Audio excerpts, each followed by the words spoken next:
Sejam bem-vindos a mais um Yelcast do Piauí! Para o mundo! E aí, Kilson Jones, beleza? Tudo tranquilo, graças a Deus, segunda temporada. Né? Agradecer a você que está nos assistindo pelo YouTube, pelas plataformas de vídeo, pelo Facebook, pelo Kawai, pela Buia, pelas plataformas de áudio. Aproveita e já dá um like, se inscreva no nosso canal, que é muito importante para que o YouTube entenda que você quer, claro, cada vez mais consumir, né? Esse tipo de conteúdo, não é verdade, Kilson? É verdade. Dá aquele like, tá no vermelhinho aqui, ativa o sininho, é muito importante pra gente. Também estamos no Rumble, que é a nova plataforma de vídeo Buia, da né? internet, na Buia, no TikTok. Aliás, já somos o maior podcast em views do TikTok do Brasil, que é muito feliz, a gente tá muito feliz com isso.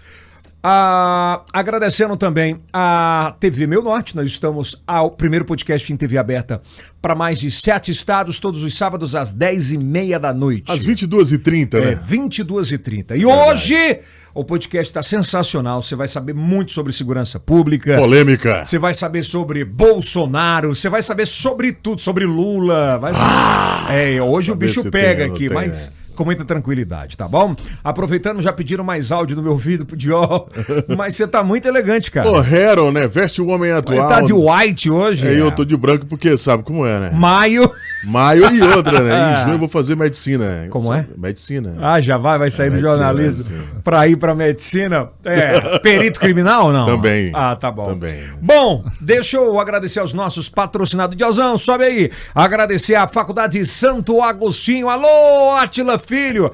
Forte abraço, sensacional. Átila Filho, um abraço, hein? Um abraço ao Átila. Abandonou a gente? Não. Ficou não, de vir aqui, né? não ficou? Não, mas na próxima. Ele vem... Já marcou? Tem que vir aqui. Foi fazer uma cirurgia, tá certo. Ao Empório do Zeca, as maiores e melhores especiarias. Coxinha. Maravilhosa, hein? O que mais? Deliciosas. Bomba, aquela bomba, né? Bomba de calabresa, maravilhosa. Rapaz. Aquele caldo. Empório do Zeca. É tradicional lá. É verdade. Agradecer a Jupi Alimentos. Alô, Jadiel da Jupi, forte abraço. Alô, Jadiel. Agradecer presta atenção no que eu vou falar agora pra você, que é muito importante. Ao bolãodasorte.com, que tá com a gente aqui no Yelcast. Faça suas apostas. Suas apostas, né? Vai aparecer um QR Code daqui a pouquinho aqui embaixo. Você já se inscreva lá, até R$500 em dobro de bônus. Dobra, hein? Pra você. Botou 500? 1.000. Mais 500, vai pra R$1.000. Vai pra R$1.000. Né? Agradecer também a Loop Fibra. Alô, Loop Fibra. Chegou pra mudar tudo, cara. Internet sensacional, maravilhosa. Só quero se for de 600. Eu só quero se for Loop. Então também, tá em casa. Alô, Wellington, aquele forte abraço. E a Medifarma, a maior e melhor distribuidora de medicamentos do meio norte do Brasil. Eu não sei se o nosso convidado gosta de uma panelada, de Sarapatel, né? De um cozido com abóbora. Você sabe onde a gente encontra isso? Tudo lá no grupo Texas e Texano. No grupo Texas, Texano e Coyote. Sensacional. E se quer ter sucesso? Formato Corporation Office. Quer ser governador? Formato. Boa! Cara, que bacana. E olha, mês de março e maio, chovendo muito aqui no Piauí ainda, boa parte do Nordeste. As nossas crianças, os adultos estão muito preocupados com a questão da epidemia da dengue, né? Dengue, tem crescido muito. Né? Faz esse favor à sua família, né? Não espera pelo poder público, não. Vai direto na Imunizar, liga lá, já pede o carro fumacê. Pede a bazuca. A bazuca do sucesso. Deixa a sua casa completamente imunizada. Ok? Tudo bem. That's okay, man? Thank you very much. Ok, você já tá falando inglês. Também. Cara. Hoje, ativa o sininho, dá aquele like e compartilhe com os melhores amigos, tá? E com os melhores inimigos. Haters sempre dá um ótimo engajamento. Hoje nós temos o prazer de receber ele, nascido em 28 de março de 1980, aqui na capital do Piauí, em Teresina. Ele ingressou em 1998, com 17 anos, na Polícia Militar do Piauí, através de concurso público, não foi pela porta... dos fundos. Não, foi pela porta da frente. Não foi antes da Constituição, não. Eu vou até perguntar pra ele. Não vou perguntar daqui a pouco. É bom perguntar sobre isso. Constituição, né? De 88. É bom perguntar sobre isso. Foi morar em Fortaleza, onde estudou bacharelado em Segurança Pública, é aspirante oficial da Polícia Militar do Piauí. Enfim, tem a partir dos 20 anos de idade, inicialmente como segundo tenente. É melhor perguntar para ele mesmo, né? Vamos receber com a salva de palmas Diego Gomes Melo. Major Diego, tudo bem? Mais conhecido como Major Diego. Aí. Muito obrigado, Briguento! Edson. É brincadeira. Tudo obrigado à sua equipe, o Kilson, por nos receber. Foi bem recebido? Foi muito bem recebido, rapaz. Aqui eu tava vindo de uma correria, me acalmei, viu? Deu uma Cheguei tranquilizada. Aqui, um lugar bacana, viu? Parabéns pelo trabalho. Tem acompanhado muito questão de podcast? Eu fiz alguns podcasts, eu tô aprendendo, viu? Eu não sou assim como você aqui, o Kilson aqui desenrolado. Mas eu acho que que é o novo caminho. formato de comunicação, né? É um momento de você conversar, não tem nada melhor do que o diálogo. É verdade. É um bate-papo que é bem livre, bem out, assim, muito das coisinhas muito Você é fechadas. sempre bem antenado, né? Se antecipa, já tá o primeiro aí no podcast. Aqui no Piauí acho que já foi o primeiro. Então, no TikTok, no TikTok Vai a gente tá dançando, muito... Não é dançando não, informação. Bota Mas também nada dançando, contra quem dança. bota aqui. Boa Dancinha ideia. é importante, Faz parte, né? Boa Quem ideia. gosta, né? Vamos fazer a juventude vamos adora. fazer os cortes do que os cansando... Bate, né? Como é? De ladinho, não, De tô ladinho. brincando. Quem é Diego Gomes Melo? Eu sou um teresinense piauiense, com muito orgulho, que desde a minha história, ela se dá aqui no Piauí. Eu nunca quis sair. Quando eu passei para a polícia, tinha 17 anos, eu tinha passado para o Exército, para a escola da AMAN, para fazer carreira no Exército, para a SPSEX, depois iria para a AMAN. Passei para a polícia depois, do mesmo mas ano, não vamos ficar, chegar já lá não. Quero entender quem é, da onde você vem, quem são Daqui, seus pais. Eu moro aqui perto, nós estamos aqui próximo da Nova FAP. Eu fui criado aqui no São Cristóvão, Certo. Minha casa sempre foi aí, morei numa casa até quando saí para a polícia, em 98. E aqui vivi minha vida estudando, trabalhando. Seus pais com faziam meu o quê? pai, trabalhando com meu pai, eu sempre ajudei muito ele. Ele tinha sítios e a gente ia lá ajudar ele, vendia É justamente frutas. isso que eu quero entender, assim. Seu pai trabalhava com o quê? Ele era engenheiro agrônomo. Ele era funcionário do Estado e tinha uns sítios e ele trabalhava produzindo frutas e vendendo mel, ele era apicultor e eu ajudava ele. Minha mãe é médica e tenho 2 irmãos. Então você vem de um seio familiar que a educação muda tudo. Muda tudo, né? Eu tenho um irmão, graças a Deus, médico, mais velho, a minha irmã mais nova, ela fez direito, ela não advoga, ela é empresária. E eu quis, desde cedo, sempre gostei muito de proteger. Eu sempre gostei muito de trabalhar e de proteger. Nunca gostei de injustiças. No colégio, às vezes, você fala em brigar pelos outros. Eu não gostava de sacanagem, eu não gosto de hipocrisia, de humilhações. E assim, quando cheguei na minha idade de escolher um destino, escolhi a polícia. Como é que era aquela infância naquela época? Porque tua mãe é médica, teu pai é agrônomo. Acredito eu que eles estavam muito envolvidos com o trabalho. Você é o mais velho? Não, sou do meio. Mas tu já cuidava dos dois? Não, meu irmão mais velho, ele é bem mais velho, é 7 anos, ele foi embora, ainda quando eu tinha 10 anos, ele foi estudar fora. Nunca, assim, ele mora em Campinas, São Paulo e com 10 anos ele já foi. Ficou aí minha irmã mais nova. Então tu acabou sendo... Aí eu fui, minha irmã, eu sou muito apegado a ela. Ela é uma irmãzona, a Gisele, um beijo pra ela.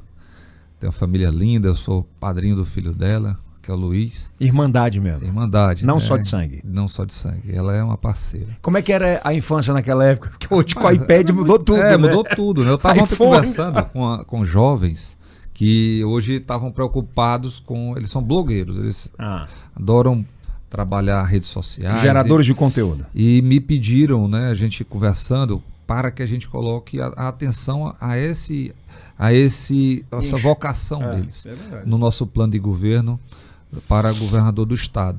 E eu estou conversando, outros queriam fazer, eles faziam grau, né, de bicicleta e de moto. Veja como é interessante, estavam alguns pais lá mesmo preocupados, mas aquelas crianças hoje brincam assim. Na minha época não, era caçando, era indo pescar, era jogando bola, jogando peão, Verdade. peteca, era assim, correndo na rua, brincando na chuva. Todo dia minha mãe cobrava muito estudo, ia pro colégio, voltava, 4 horas da tarde terminava a tarefa, era brincar até na hora de dormir. Mas tu sempre foi disciplinado já? Eu fui disciplinado, eu sempre gostei de ser disciplinado. Mas eu sempre... minha mãe é muito rígida, ela trabalhava muito, tem 2 trabalhos. Embora tenha se aposentado a nível federal, ela é professora da Universidade Federal, e a nível de estado trabalhou quase 40 anos no HGV, ela continua trabalhando no consultório. E a gente tinha uma cobrança muito dos estudos, né? E a brincadeira sempre foi muito saudável. Qual a especialidade graças a Deus. dela? Ela é neuropediatra. Foi a Caramba! primeira do Piauí. Ela é da primeira turma de medicina do Piauí. Porra, neuropediatra. Ela era a única. E na época, nenhum médico queria, porque dentro das especialidades da época, hoje tem muito mais, era uma especialidade que não dava tanto lucro. Não tinha muita demanda. Não tinha muita demanda e os planos de saúde pagam mesmo, né? Aliás, tinha demanda. Tinha demanda, não tinha médico que quisesse. Era. Porque enquanto ela atende uma consulta, passa 2 horas para entender a família e uma criança, paga-se o mesmo preço para quem vai para um outro que em 5 minutos resolve ali, passa Não vai me dizer que é de pirona, remédio. não, pelo amor de Deus. Um remédio, né? Uma solução, ou então um cirurgião. Então é um sacerdócio. Minha mãe, graças a Deus, ela dedicou sua vida a cuidar das crianças especiais. Mas isso te fez falta? Não, eu tenho muito orgulho dela. Quando a gente é pequeno, você cobra muito os pais, né? Eu tive essa fase de cobrança, mas hoje eu entendo que minha mãe ela foi um anjo na vida de muitas famílias, de muitas pessoas. Ela é impressionante o apego das pessoas à minha mãe. E ela dedica a vida a essa missão que Deus deu para ela, né? Esse talento que ela tem. Seu pai como é que está hoje? Papai faleceu. Faleceu. Em dia 20 de junho de 2020, na véspera da eleição para prefeito. Meu pai tinha problemas cardíacos, eu acompanhava ele. E infelizmente ele naquele momento Deus chamou ele se foi. Sofreu muito, diga? Ele era foi muito sofrido. Uma referência muito forte para ti? Era muito apegado a ele, eu cuidava do meu pai. Inclusive, principalmente depois, quando ele já estava nessa fase final, porque ele tinha separado da minha mãe e quem realmente dava assistência era eu. Levava para médico. Você passou a ser o pai dele? Passei a ser o pai dele com muito orgulho, gostava muito do meu pai. Pena que eu corria muito. Veja que quando ele faleceu, eu estava em plena pré-campanha para prefeito, atendendo às demandas naturais de quem pleiteia um cargo dessa importância.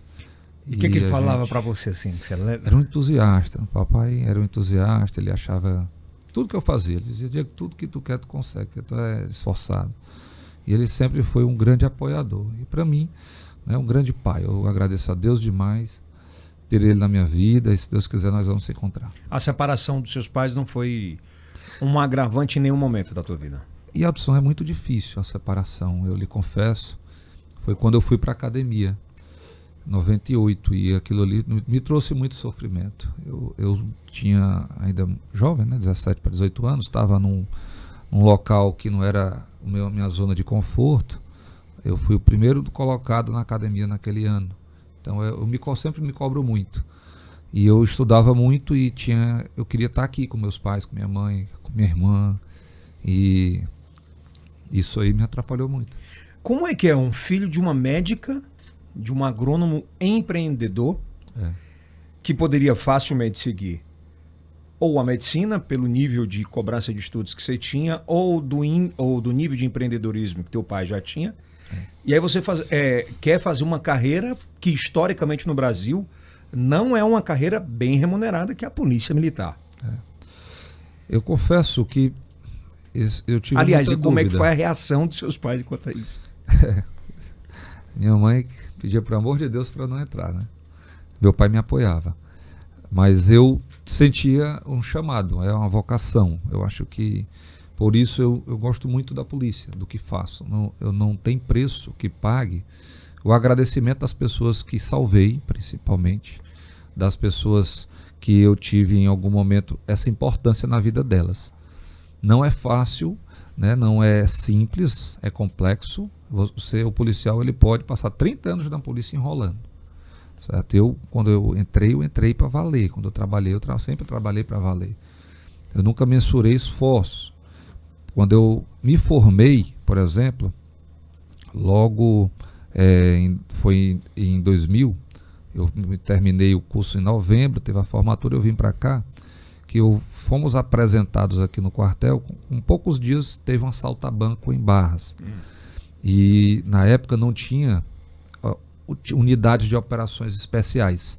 Tinham acabado com a COI por conta daqueles problemas que tivemos na Meruoca, foi desfeito o Corisco. Naquela época que era o Coronel Prado. Não, Prado, ainda não? Prado ninguém sabia nem que existia. Prado estava lá para Mas vem cá, mas o Corisco? Era comando Courisco e COI foram até 98, até 97, Você acredita 98. que na minha cabeça eu achava que... Não, o Prazer estava lá nos interior de Pico, sendo delegado. Naquela época eram outros os nomes, eram outras pessoas, honrados policiais. E quando teve o assalto, no rádio da polícia, perguntaram quem era voluntário para ir para o enfrentamento dos bandidos que tinham aterrorizado Barras e estavam lá na região. Né? Eu estava de folga, eu fui em casa, me fardei e me apresentei no quartel. Você era casado já, não? Não, foi meu primeiro embate em assalto a banco. Tu tinha o quê? 20 anos. 3 anos depois de ter ingressado. Era, 3 anos depois, me formei, entrei em 98. Então, esse foi o primeiro. Passei lá vários dias, né, e encerramos a operação dia 31 de dezembro à tarde. Né, e minha mãe passou por mim, eu estava numa barreira que eu tinha feito lá, próximo de Barras. Né, ela, meu Deus, meu filho. Então, minha vida eu sempre gostei disso. Depois, quando voltei para a tropa, eu trabalhei no Gátio. E lá tivemos vários embates, criei a Rony. Quem criou a Rony foi você? Fui eu. Foi uma ideia nossa, construída por mim, o meu comandante na época era o Coronel Márcio e o Coronel Alberto. Eu jurava Eram quantos homens? Peraí, eu jurava que tinha sido o Fábio Abreu que criou a Rony. Não, isso é uma grande mentira dele. Ele gosta de repetir. Não foi ele, não? Não foi ele.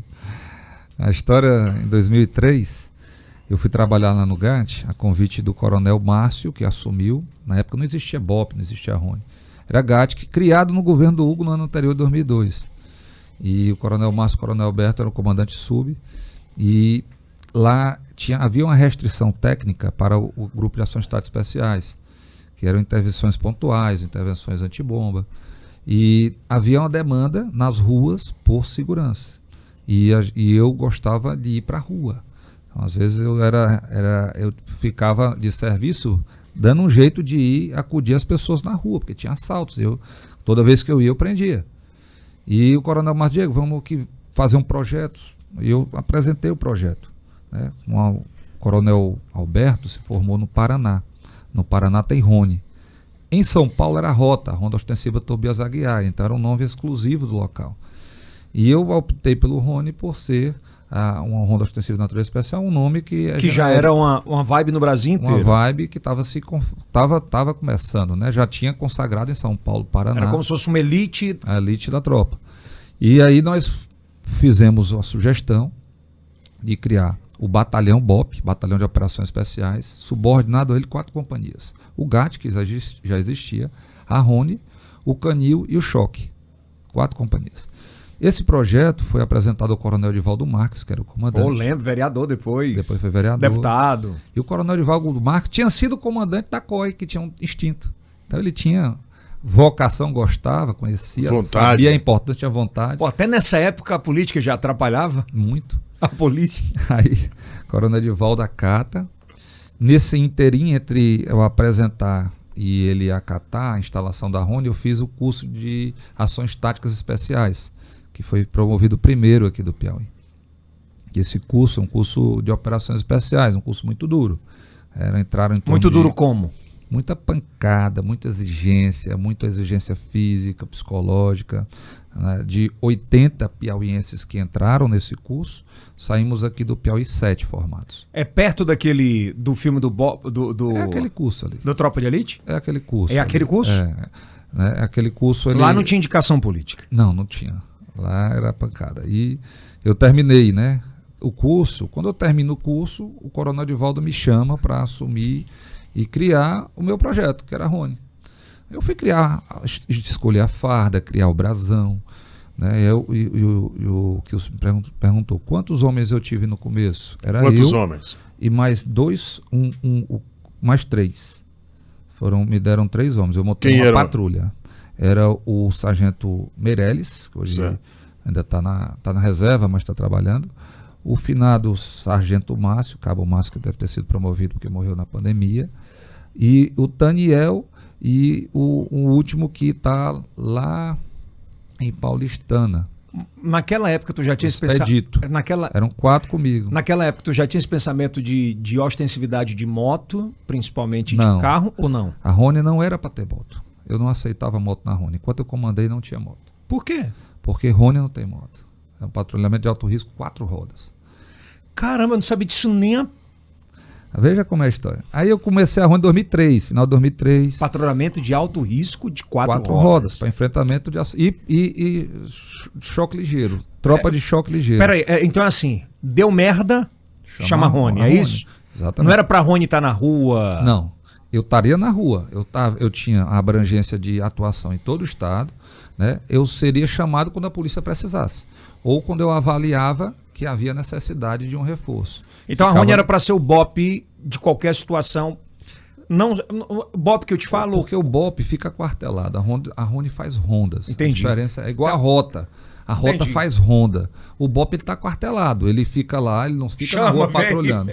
Aconteceu o fato, eles estão de pronto emprego. Aí entra na viatura, equipa com o equipamento. Porque são muito necessário. treinados para isso. São treinados para isso. Enquanto isso, eles ficam lá, o quê? Treinando, dando treinamento e se preparando. Naquela época você tinha. Era a mesma base de hoje?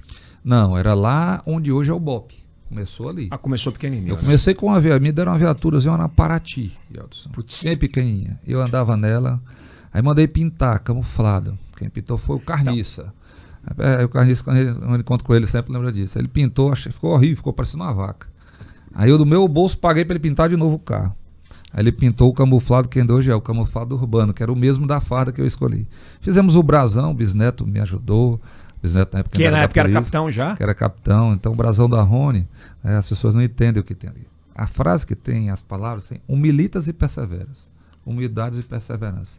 Né, que eu coloquei lá. No fundo tem um xadrez, que é a inteligência do patrulhamento de alto Foi você risco. que criou também? Fomos nós. Aí tem a águia, que representa a visão, a força, a energia, a capacidade de enxergar além.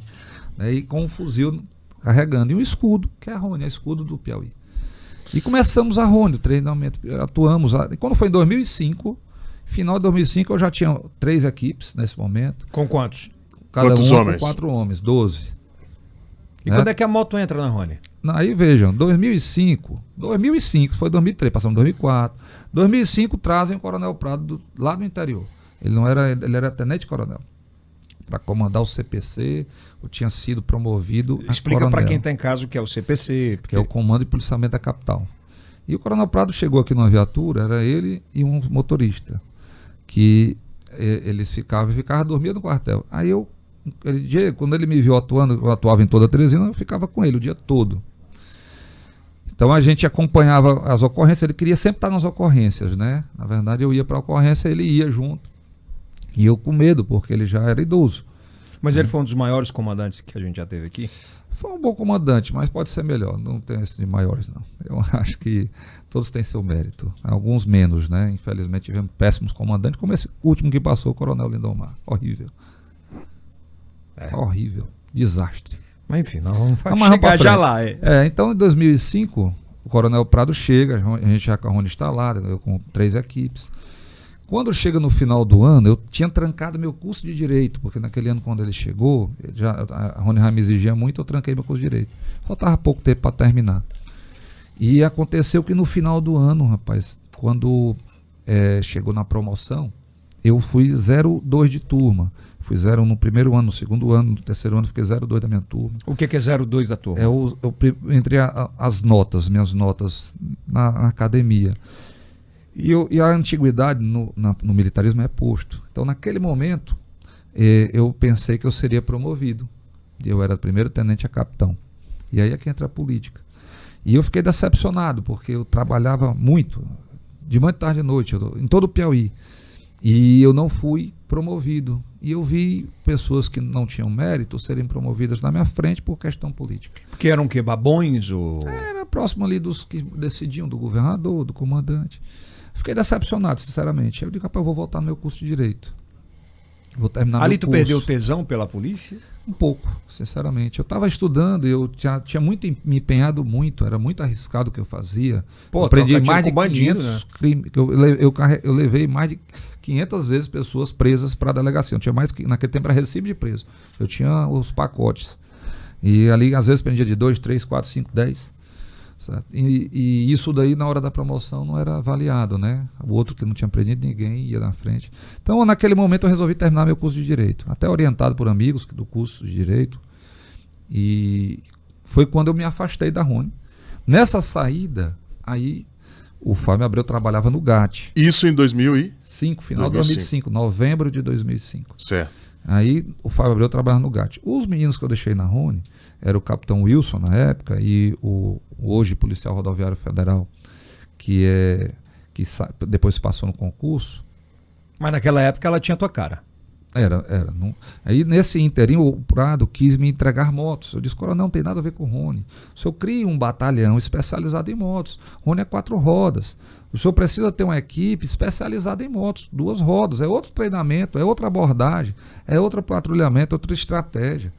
Não dá para misturar, vai atrapalhar. Mas que funciona muito, né? Bem treinado. Não tenha dúvida. Mas a Rony é Rony. Na rota tem 50 anos. Lá não tem porra de 2 rodas. Lá é 4 rodas. Lá é Rocan, né? Não, rota. Não, lá moto. em São Paulo. Nós temos a rota em São Paulo. São Não, Paulo. moto Lá em tem São outras Paulo. unidades de moto. Mas não tem moto. Na rota não tem moto. Olha aí. Na Rony não tem moto. Olha aí na época do GAT, aí, ó. Novinho. Isso aí era GAT aí, né? Isso aí é 2003, 2002 ainda.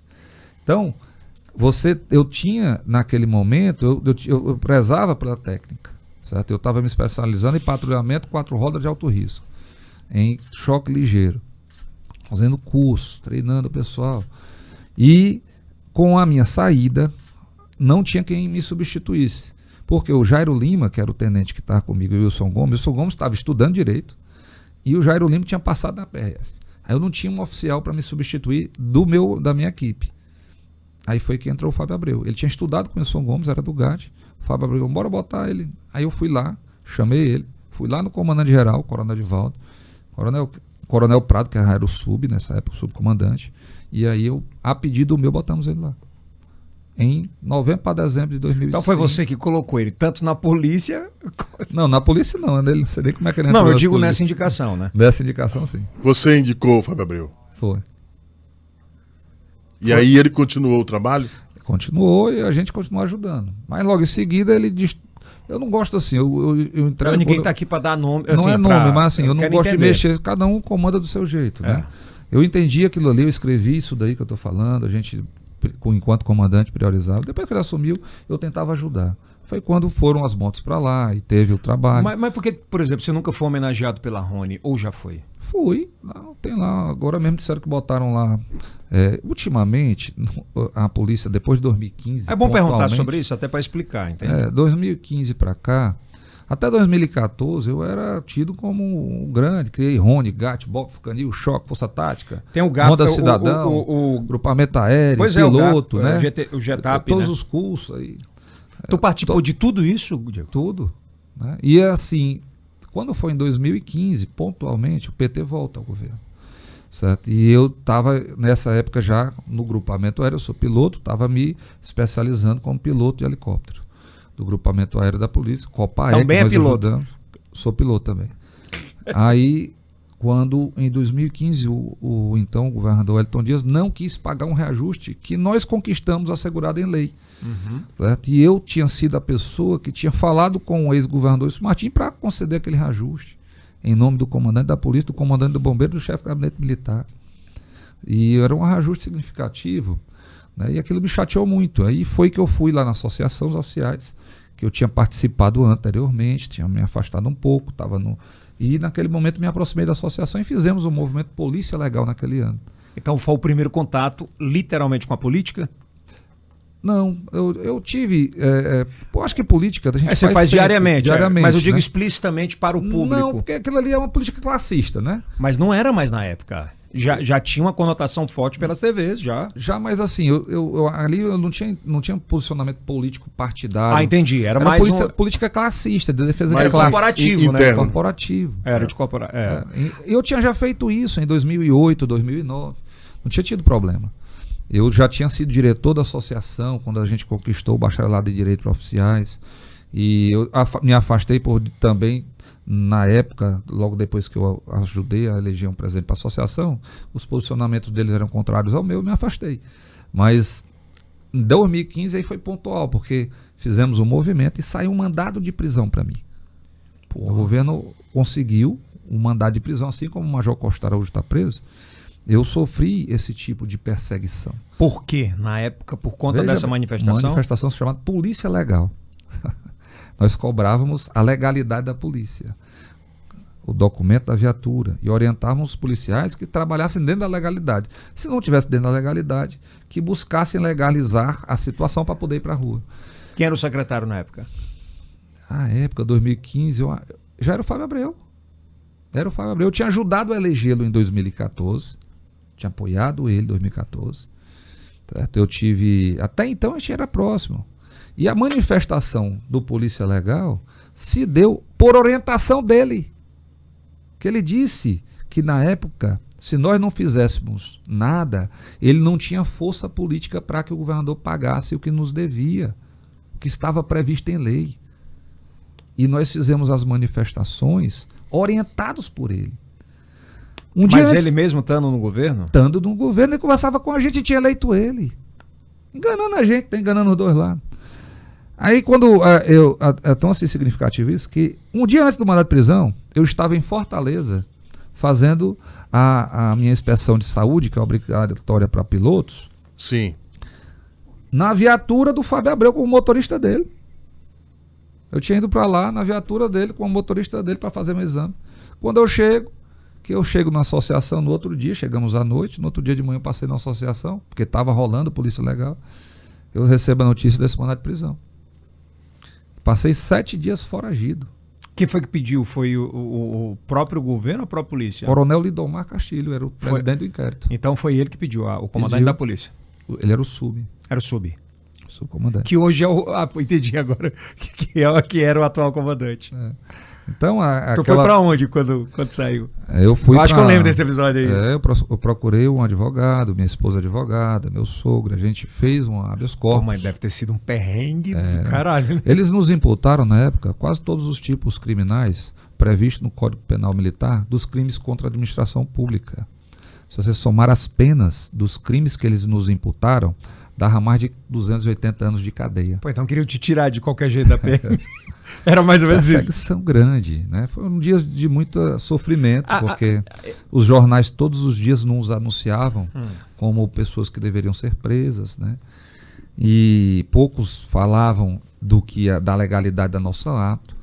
E a gente fez o habeas corpus, eu ajudei a construir com minha esposa e meu sogro. E na época o governo, o Wellington Dias, meu sogro impetrou o habeas corpus no outro dia de manhã. Quando ele chega no gabinete do presidente do Tribunal de Justiça para falar, adivinha quem estava lá?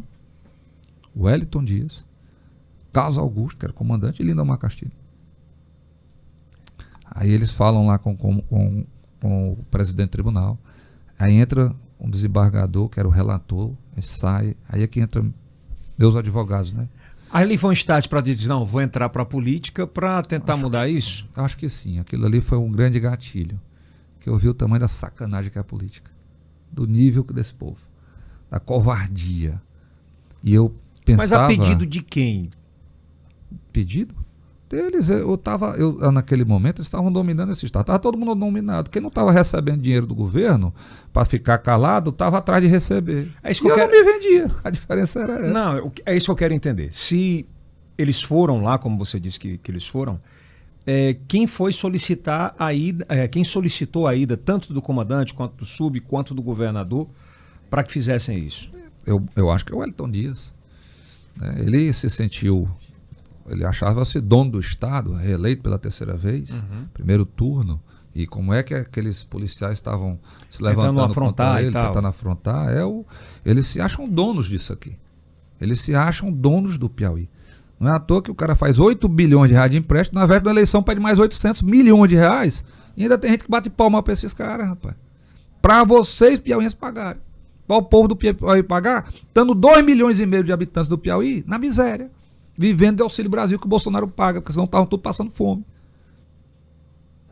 Esse cara que passou 20 anos governando esse estado. Quem é que tem coragem de falar dele aqui? Você conta nos dedos de uma mão no Piauí. A maioria fica calado, tem medo. Isso aqui é o comunismo. É assim. Lá na Ucrânia, Holodomor, mataram. Stalin matou 7 milhões de ucranianos de fome. Sabe quantos anos depois algum ucraniano teve coragem de abrir a boca para denunciar esse crime bárbaro, o maior da história? Só perde para Mao Tse Tung. 50 anos depois, foi em 1983. O fato se deu em 1933. Então, o que nós hoje passamos aqui, as pessoas já viveram. É muito grave. Esse sistema, quando domina tudo. E domina também as comunicações, as universidades, domina as pessoas, domina os empresários, domina os empreendedores, domina todo mundo. E que bacana Ninguém a internet. quer se indispor. Hoje você tem uma oportunidade de vir e falar e Por isso que eu agradeço, pensar seu porque- pensamento sobre isso. E bacana, acho que é muito, E válido, é válido. até pra gente ter É essa válido. diversidade. Mas foi interessante o desfecho. Presta atenção. Como foi o Eu desfecho? fiz o habeas corpus, E aí? certo? E o desembargador, Joaquim Santana, o relator, depois de ter sido peitado pelo governador, pelo comandante de polícia e tudo, ele concedeu o habeas corpus e fundamentou como sendo o maior abuso de autoridade que eu já tinha visto na vida dele. Eu não tinha cometido crime nenhum. E no outro dia eu entrei no quartel do comando-geral com o habeas corpus na mão e O que é que disse em alto e passava bom na tua som, cabeça lá? bandido nenhum me prende. Porra. Esse é Major Diego. E aí, como foi essa receptividade lá na hora? Não ficou não tinha nenhum lá, dos Todo valentão mundo- de antes. Todo mundo vazou. Ali foi start, então, pra política. Eu acho que sim, porque Eu digo a política partidária. não a aí eu politi- enxerguei, Edson, que o que A eu tinha para corporativa. fazer na polícia, depois de criar Rony, Bop, GARD, Força Tática, New Shock, Guardião Eletrônico, Ronda Cidadão, de ter me esforçado, passado aí praticamente 20 anos me dedicando a prestar segurança pública, a proteger o povo do Piauí, que eu tinha esgotado meus argumentos, as minhas forças, as minhas energias, a minha capacidade de melhorar a segurança do Piauí. Ali tu perdeu o tesão total pela polícia, da forma que tava? Não, aí eu ganhei foi tesão. Foi? Eu só vi que eu estava limitado enquanto policial militar Quando não a tinha depender caneta, né? de políticos que não tinham compromisso nenhum com a segurança pública. Entendi. Que tinham compromisso somente com o bolso deles, com a ganância deles e com o projeto de poder individual deles junto com esses comunistas que querem dominar o Brasil. Aí eu startei. As coisas estão erradas. Vou lutar. Só por tem ele. um jeito de eu lutar para mudar a segurança pública do Piauí. Esse enxugar gelo não vai dar certo. Eu vou ter que fechar a torneira. Como é que faz isso? Entrando para a política. E coincidentemente, graças a Deus, nesse período, 2015-16, surge. Eu não tinha expectativa para onde recorrer. Aí surge o presidente Bolsonaro. Só uma pergunta. Nesse time ainda, tua família era favorável a que você entrasse? Ou fica na zona mais tranquila, monta aí uma outra empresa de segurança privada? Te falaram isso? A minha família queria muito que eu saísse desse enfrentamento, né?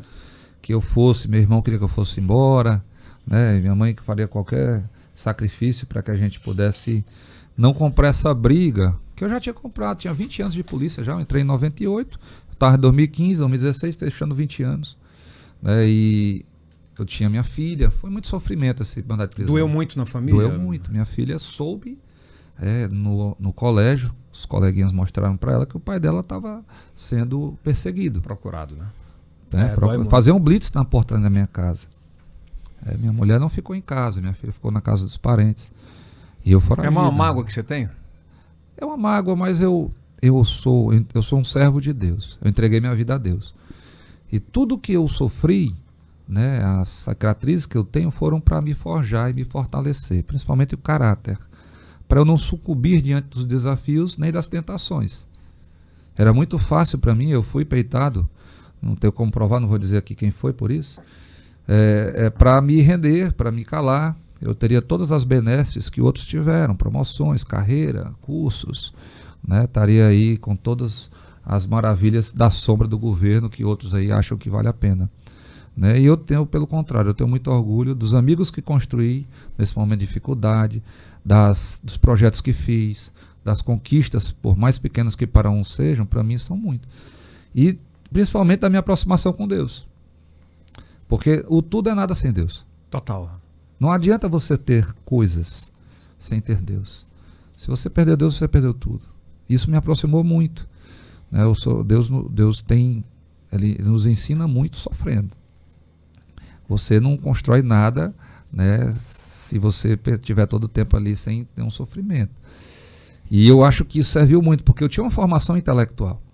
Mas tem, não tinha, né? Eu tenho, né? Eu tinha feito, né? Eu me dediquei muito à minha formação intelectual, fiz vários cursos, inclusive curso de Direito, várias especializações. Pois é, não dá para qualquer um também chegar e debater contigo, principalmente na pasta de segurança, no achismo, né? Eu acho interessante, as pessoas que nunca estudaram segurança pública, nunca fizeram, se dizem especialistas.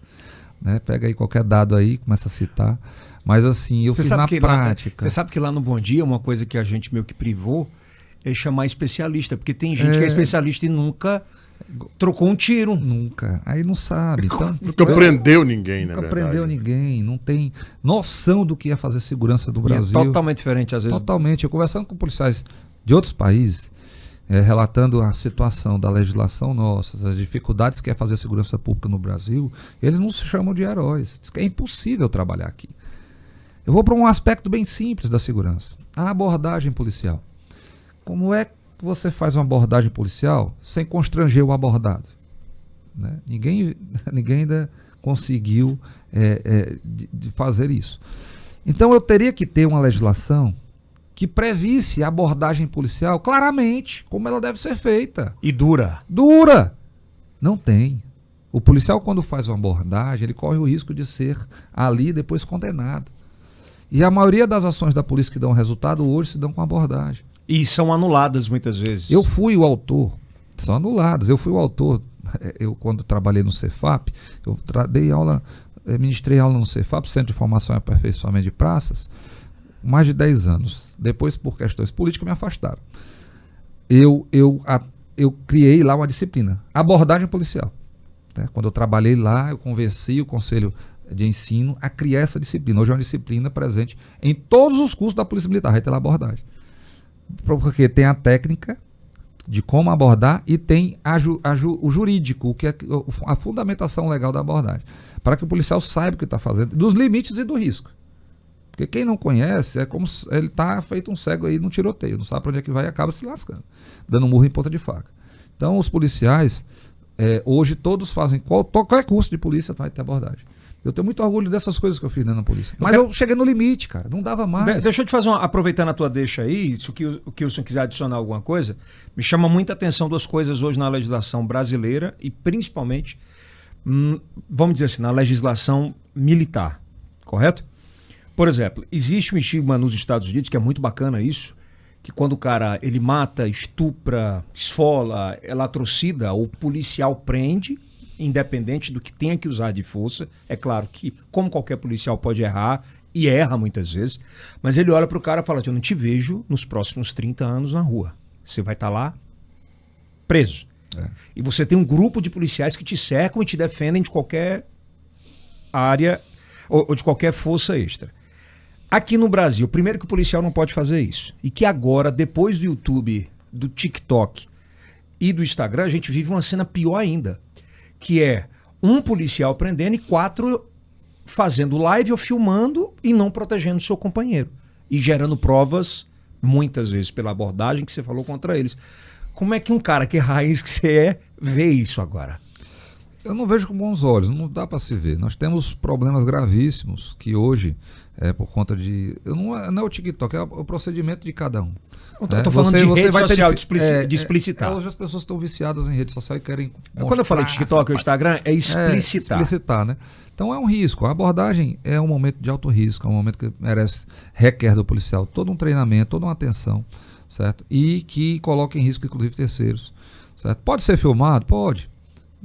Mas desde que isso não seja para querer se aparecer, seja para provar a legalidade. Por exemplo, proteção do no policial. Gabriel Monteiro, no Rio, o cara, ele estava no último vídeo dele, que inclusive foi questionado e tal, e quem somos nós para dizer se é legal ou não, ou se é verdadeiro ou não aquele vídeo. Mas no meio da favela e tal, como você falou, disse, olha, pode gravar? Pode, contanto que não coloque em risco...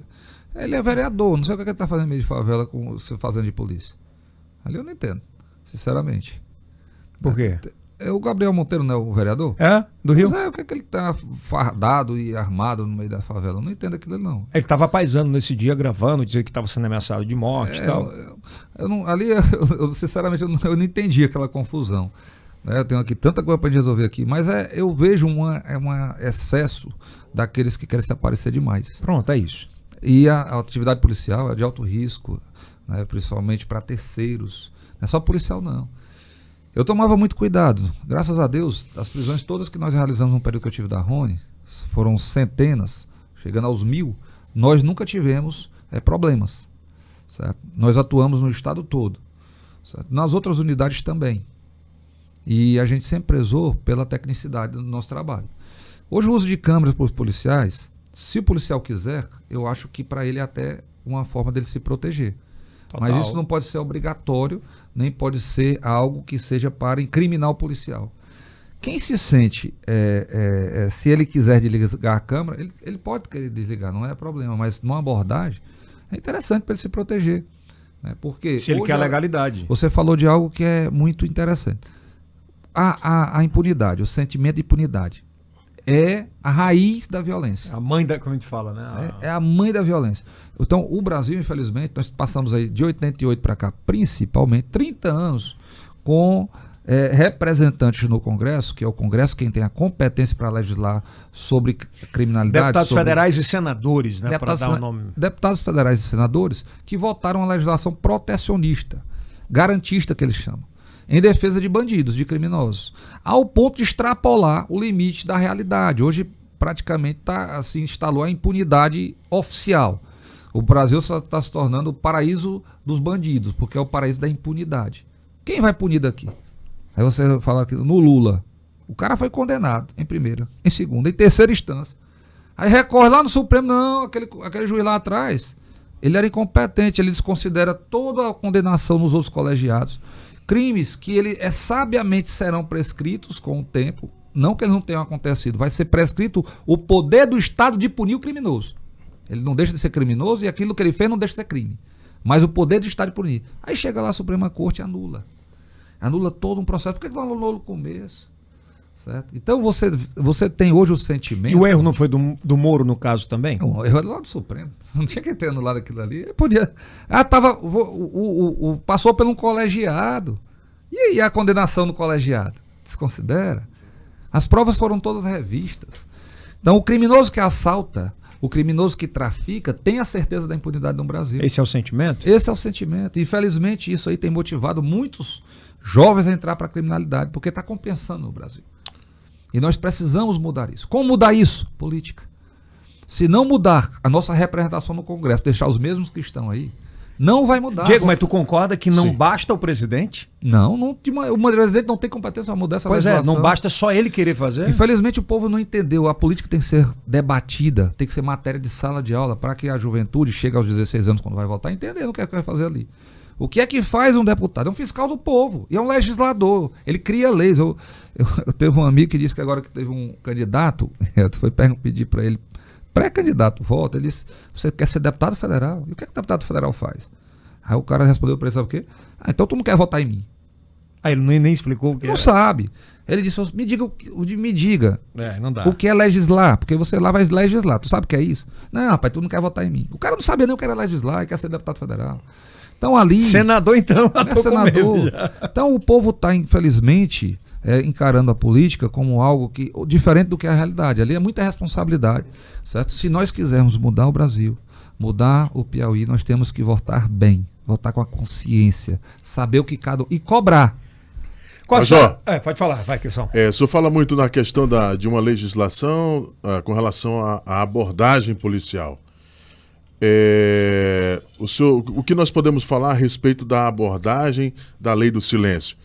Estava-se indo nos lugares, a polícia fazendo algumas abordagens nesses lugares e recolhendo realmente aqueles paredões, e se transformou num grande movimento aquela situação. E a outra situação é a Lei Maria da Penha. Tem sido muito debatido a abordagem em residências. E o feminicídio no Piauí tem crescido absurdamente, né? O homicídio, né? Feminicídio e homicídio, né? É a mesma coisa, né? O homicídio é morrer o homem, é morrer o ser humano. Mas você acha que não é válido falar sobre isso? Rapaz, o feminicídio tem uma coisa que estão querendo diferenciar. Vale mais o homem ou a mulher?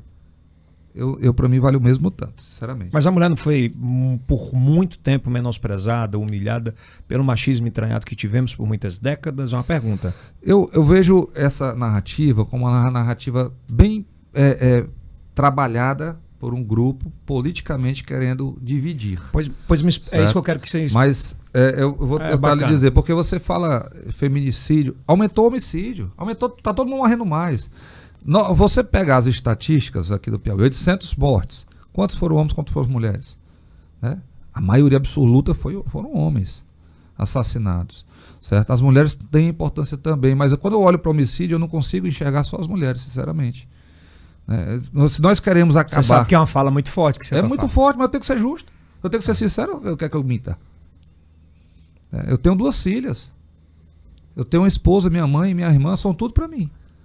Mas eu não posso aqui diminuir o valor que tem um homem por conta só porque ela nasceu mulher. Certo? E quem faz segurança pública, você não escolhe a pessoa que você vai salvar porque é mulher, porque é homem, porque tem uma cor, porque nasceu do céu onde. Não. Porque tem uma origem, porque tem um patrimônio. Não, você tem que trabalhar pessoalmente. O trabalho do Estado tem que ser assim. Existe algum interesse por trás? Muitos. De quem? O feminismo o feminismo é um movimento político. Não é pela causa de proteção às mulheres? Não, nunca foi. Sério? Veja a origem, leia. Quem foi que inventou isso? Já foram atrás? Leiam. Tem um livro muito bom da Ana Campagnolo tratando disso. Sobre feminismo. Eu aqui sugiro que leiam. Pode falar. Certo? E feminismo, pode pagar, feminismo é Ana Campagnolo, que ela é deputada agora lá porque tem um nome que é xingamento, não quero aqui falar não. Mas aqui pode, a internet pode. Mas assim, mas fica à vontade. A Ana, ela veio aqui, a gente trouxe ela aqui 2 vezes, tivemos com ela, é uma excelente especialista no assunto, mas sobre segurança, voltando, você falou, as abordagens todas, tudo isso são momentos de constrangimento. Isso não é punição, a punição é para o criminoso. A abordagem não pode ser transformada numa punição. Aí estão fazendo uma apreensão de um equipamento que está sendo usado para causar distúrbio como punição, certo? Isso é abuso. Certo. Você tem que ter punição para criminoso. Eu estou preocupado com o ladrão, é com o traficante, é com quem está matando, é com quem está estuprando. É perda de tempo fazer uma parada dessa? Não, você tem que trabalhar. Nova York ensinou isso daí. Né? Como era o nome do programa, meu Deus? Era tolerância zero. Você não pode tolerar nenhum. Mas eu não posso pegar um crime menor e ficar valorizando e mastigando aquilo ali enquanto os maiores estão acontecendo. Que é o grandão mesmo. Que é o que está acontecendo aqui no Piauí. Aqui só se preocupa com 2, 3 tipos de crime, dão atenção danada, e o resto pode esculhambar, pode acontecer. Tipo pode matar. Matar o jovem, enquanto o jovem morrer. Policial, quando morre, estão nem aí. O crime contra a vida é o maior. É o crime contra a vida. Contra a vida do ser humano. Aí sim, agora sim. Agora a gente entrou num crime. Você tem que. Aí você vai ter a solução. Se você fatiar esse crime contra a vida e querer solução, aí você está enganando os outros. Ou você resolve o problema como um todo, ou é só enganação. Qual o caminho? O caminho é mudar a legislação, valorizar os policiais, investir em infraestrutura e estratégia. O tripé da segurança, o tripé da educação, o tripé da saúde é pessoal, infraestrutura e estratégia. Esse o tripé? É o tripé. É aqui vocês aqui. O Elcio quis montar isso aqui. O que é que ele escolheu? Quem ia trabalhar com ele. Se o Kilson estivesse aqui passando fome, ele estava aqui zangado contigo, viu? Não, mas eu tô aí é equipamento. Equipamento bom, tô vendo aqui, câmeras boas, equipamento ar-condicionado. Então tem que montar um tripé estratégia. Forte. Aí você disse, a estratégia, nós vamos fazer assim, então é a isso. A polícia assim. de hoje tem estratégia? Hoje estão tentando ajeitar, mas estava bagunçado demais. Tava. Totalmente. A do Piauí. A do Piauí. Bom, e aí os resultados, né? Só pegar os resultados. Tem piorado ano a ano, enquanto o Brasil tem melhorado. Vamos lá. O PB, o senhor concorda com o PB? Explica o que é PB, que os que estão em casa, o cara não vai entender o que é PB. PB é uma viatura ficar num balão, é um ponto base. Pois ponto base. Tem que ponto explicar. Base. Pronto, o ponto base é uma estratégia. É por isso que eu estou falando. É pessoal, infraestrutura e estratégia. Se eu não tenho pessoal, não tem infraestrutura, a estratégia já morreu. Já morreu, já nasce morto. Então faltando tudo. E aí, definitivamente... Mas é bom, sendo sincero, é uma das estratégias boas. Sério? Sim. De ficar em balão? Você tem que ter várias as estratégias. Eu vou ter aqueles pontos. Eu não conheço. Vamos lá, eu vou dizer aqui tecnicamente. Quando eu instalei aqui câmeras eletrônicas o guardião eletrônico, eu botei câmeras em todos os balões, em todas as entradas. Mas é inteligência, né? Aí eu usei inteligência. Agora, ter uma viatura naquele espaço também transmite uma sensação de segurança e afasta o criminoso. Agora eu tenho que ter efetivo suficiente para ter aquele policial ali e ter outros para prender o bandido. Mas colocar 4, Major. Não precisa de 4, né? Aquilo ali é uma operação que se faz, sempre vai se fazer. O Ronda Cidadão que você criou, deveria ter acabado? Ou qual a situação? Nunca. A polícia comunitária estava dando certo. Cada viatura tinha um telefone com tinha um telefone, contato, foi inovação. Fomos nós que criamos aquilo ali também, foi estratégia nossa. Custou caro. Treinamos os policiais. Treinamos mais de 1.500 policiais. Instalamos aqui em Teresina, Parnaíba, Picos, Piripiri, Floriano. Estava funcionando. Pode falar. Aí você pega e acaba do nada. Por questão política. Foi no governo Wilson Martins. Aí entrou o Hélio, que hoje estão juntos. Pois aí o povo do Hélio pega e acaba. O Fábio Abreu com o Carlos Augusto. Mas o Wilson não era para ter mais... você acha que ele errou agora, por exemplo, em virar... Eu acho, eu não entendi aquilo não, sinceramente. De ele estar com o PT? Não entendi. Você tinha uma admiração por ele? Eu acho que foi um bom governador para a segurança pública, para outras áreas. Politicamente eu sempre achei equivocado por conta dessa aproximação dele com o PT e com a esquerda. E aí você se candidata pela primeira vez ao aval com o aval do público, né, do eleitor. Como é que foi a primeira candidatura? Então, a gente estava em 2015, teve esse momento dessa prisão, depois a gente conseguiu habeas corpus, depois avançamos em 2016, conversando, conheci o presidente Bolsonaro. Em 2017, dia 6 de abril de 2017, o presidente Bolsonaro vem ao Piauí. Foi a primeira vez que ele veio aqui. E veio a Teresina, foi a única vez que ele veio a Teresina. E a única instituição que recebeu ele foi a Associação dos Oficiais. Né? E eu estava lá, era vice-presidente, eleito. Né? Convidamos ele a vir. Então nós recebemos ele lá, fizemos um lanche. E ele pede assim um reservado na sala de reuniões. E tinha muita gente, estavam lá jornalistas e muitos curiosos. E assim, foi engraçado que ele fechou a porta assim, atrás dele. Espera aí que eu quero conversar com vocês. Ficamos lá, diretores, presidentes de várias associações. Ele disse que seria o próximo presidente do Brasil. Naquela época já? Naquela época, 2017. 6 de abril de 2017. Eu tinha conversado com ele algumas vezes em Brasília, não aqui, né? Aliás, o gabinete dele era do lado do Fábio Abreu. Era, e eu sempre estava lá com o Bolsonaro. E o Bolsonaro, quando veio aqui, nesse dia, ele disse, olha, para o Piauí... Foi nesse dia aí, ó. Esse dia aí foi lá na associação. Ele disse, eu preciso que o Piauí me dê um deputado federal. Então o Piauí vai me colaborar com o deputado federal para eu ter capacidade de governança, de governabilidade. E esse candidato tem que sair daqui, dessa sala. Aí eu fiquei assim parado. À época eu não pensava que seria, na época, candidato a alguma coisa. Eu havia um acordo meu com o coronel Carlos Pinho, que era o presidente, dele sair para ser candidato a deputado federal, porque nós estávamos decepcionados com o Fábio Abreu e queríamos botar um candidato da segurança pública legítimo, representante. E eu ficaria na presidência da associação como presidente, colaborando como presidente e cuidando da associação dos oficiais. Mas o Bolsonaro, nessa hora, disse assim, quem vai ser o candidato aqui? Aí o coronel Carlos Pinho não se manifestou. E antes de eu me manifestar, o Bolsonaro disse assim, Diego, por que não é tu? Eu já ia falar que era o coronel. Você anda sempre em Brasília, é um cara desenrolado, todo mundo gosta de ti lá.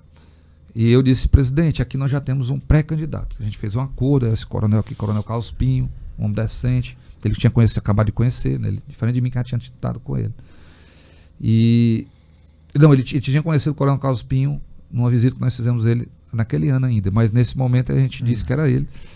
E ele disse assim, não, rapaz, por que não é tu? Por que tu desenrolado? Aí ficou esse clima. Mas ele disse, não, tudo bem. Eu quero que vocês trabalhem, preciso aqui, dá para ser eleito.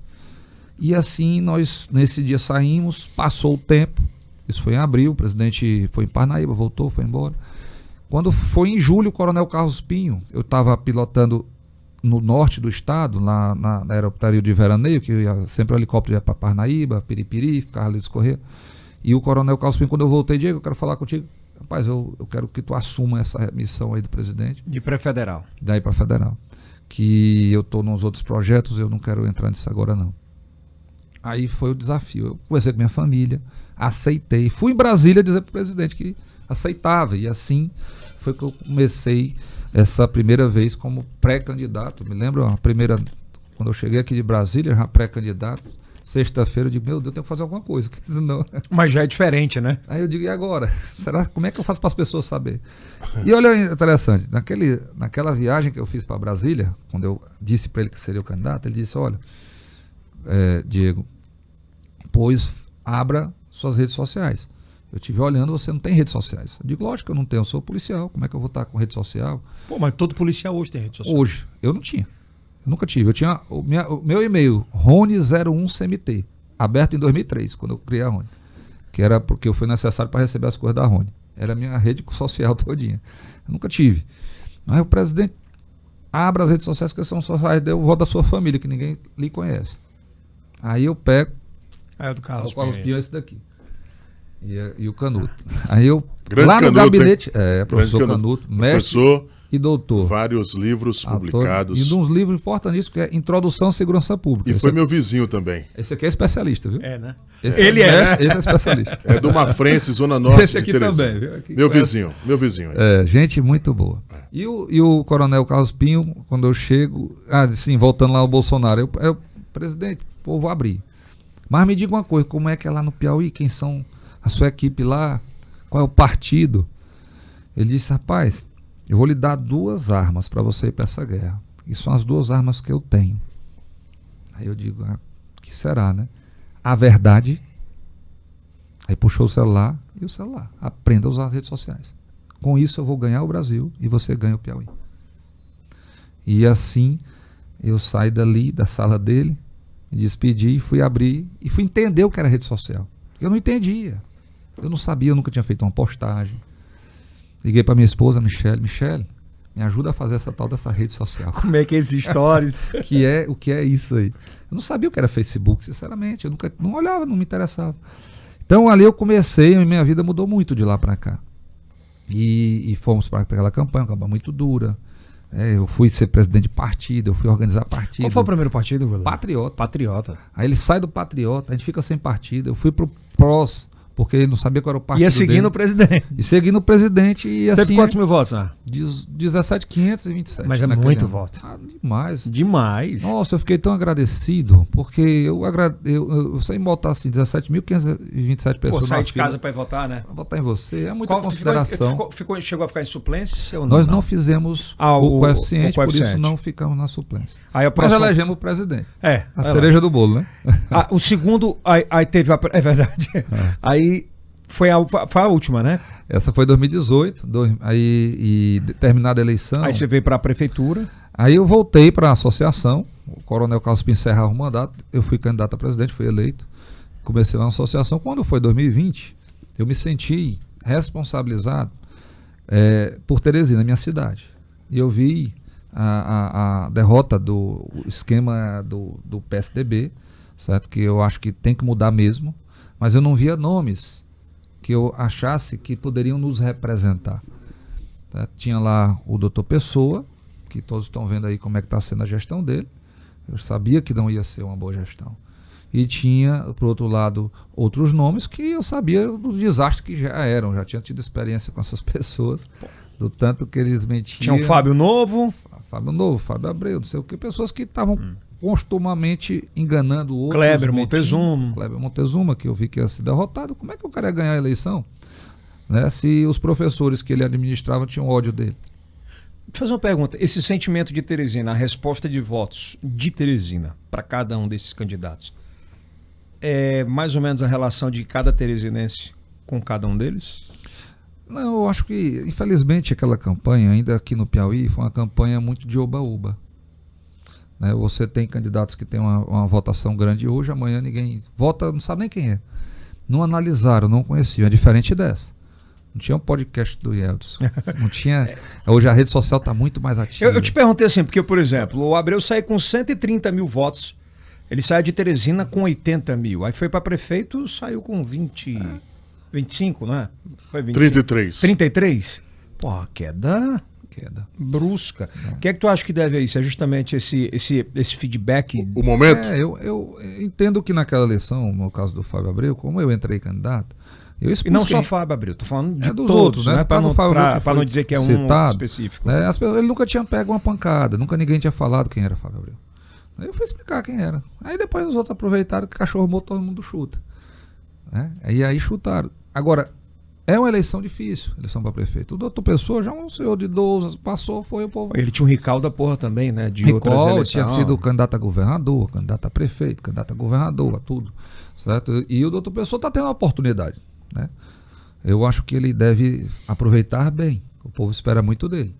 Certo? Até começou a fazer muita mudança agora. Tem que melhorar. Eu não gosto de condenar antes, porque gestão é muito difícil. Gestão pública, deixa eu te fazer uma pergunta, Diego. Quem não conhece, é verdade. Mas, por exemplo, faça uma licitação. Falam que não foi a facilidade, mas esse sentimento de mudança em relação ao Firmino, que projetou cada vez mais o doutor Pessoa. Aí nós tivemos, há algum tempo atrás, na eleição do Bolsonaro, a rejeição ao PT muito forte, que proporcionou a eleição do Bolsonaro. Qual vai ser a vibe dessa rejeição dessa eleição? Eu acho que essa eleição é uma eleição em que o Brasil amadureceu muito. O presidente Bolsonaro, diferente de outros, aproximou a população da política. Hoje tem pesquisas que apontam que tem mais pessoas seguindo os parlamentares do Congresso do que os jogadores de futebol que estão no Campeonato Brasileiro. Né? Há poucos anos ninguém sabia nem quem eram os deputados do Congresso. As pessoas adoram os ministros do Bolsonaro. Veja o resultado do Tarcísio lá em São Paulo, do João Roma lá na Bahia, da Damares, e os outros que estão aí colocando seus nomes à disposição, Roberto Marinho. Todos estão tendo uma aceitação enorme. Então as pessoas estão ligadas muito mais na política. E isso foi feito graças a essa aproximação dos gestores, da gestão pública e dos políticos do povo via redes sociais. Então essa é uma eleição muito mais amadurecida. Até mesmo na época do Major Olímpio, né? Do Major Olímpio também. Então, nós temos, dessa vez, a capacidade de enxergar muito mais profundamente cada candidato, cada pré-candidato, a vida do cara. Não dá mais para esconder. O que é que ele fez? Qual o posicionamento dele sobre um assunto, sobre outro? Né? Acabou o oba-oba, festinha. Né? Antes, você via campanhas, o cara contratava uma bandinha para ficar tocando, era showmício, ele ia lá em cima... Todo mundo batia a palma porque ele pagou o showmício e ganhava a eleição. Quem não tinha showmício, perdia. Aí nas últimas eleições andava uma caravana com muita gente, já não era showmício, mas tinha uma bandinha tocando, um carro de som bom, estrutura. É caro rodar o Piauí, é 1.200 quilômetros. Certo? E o vício da corrupção eleitoral, compra de voto.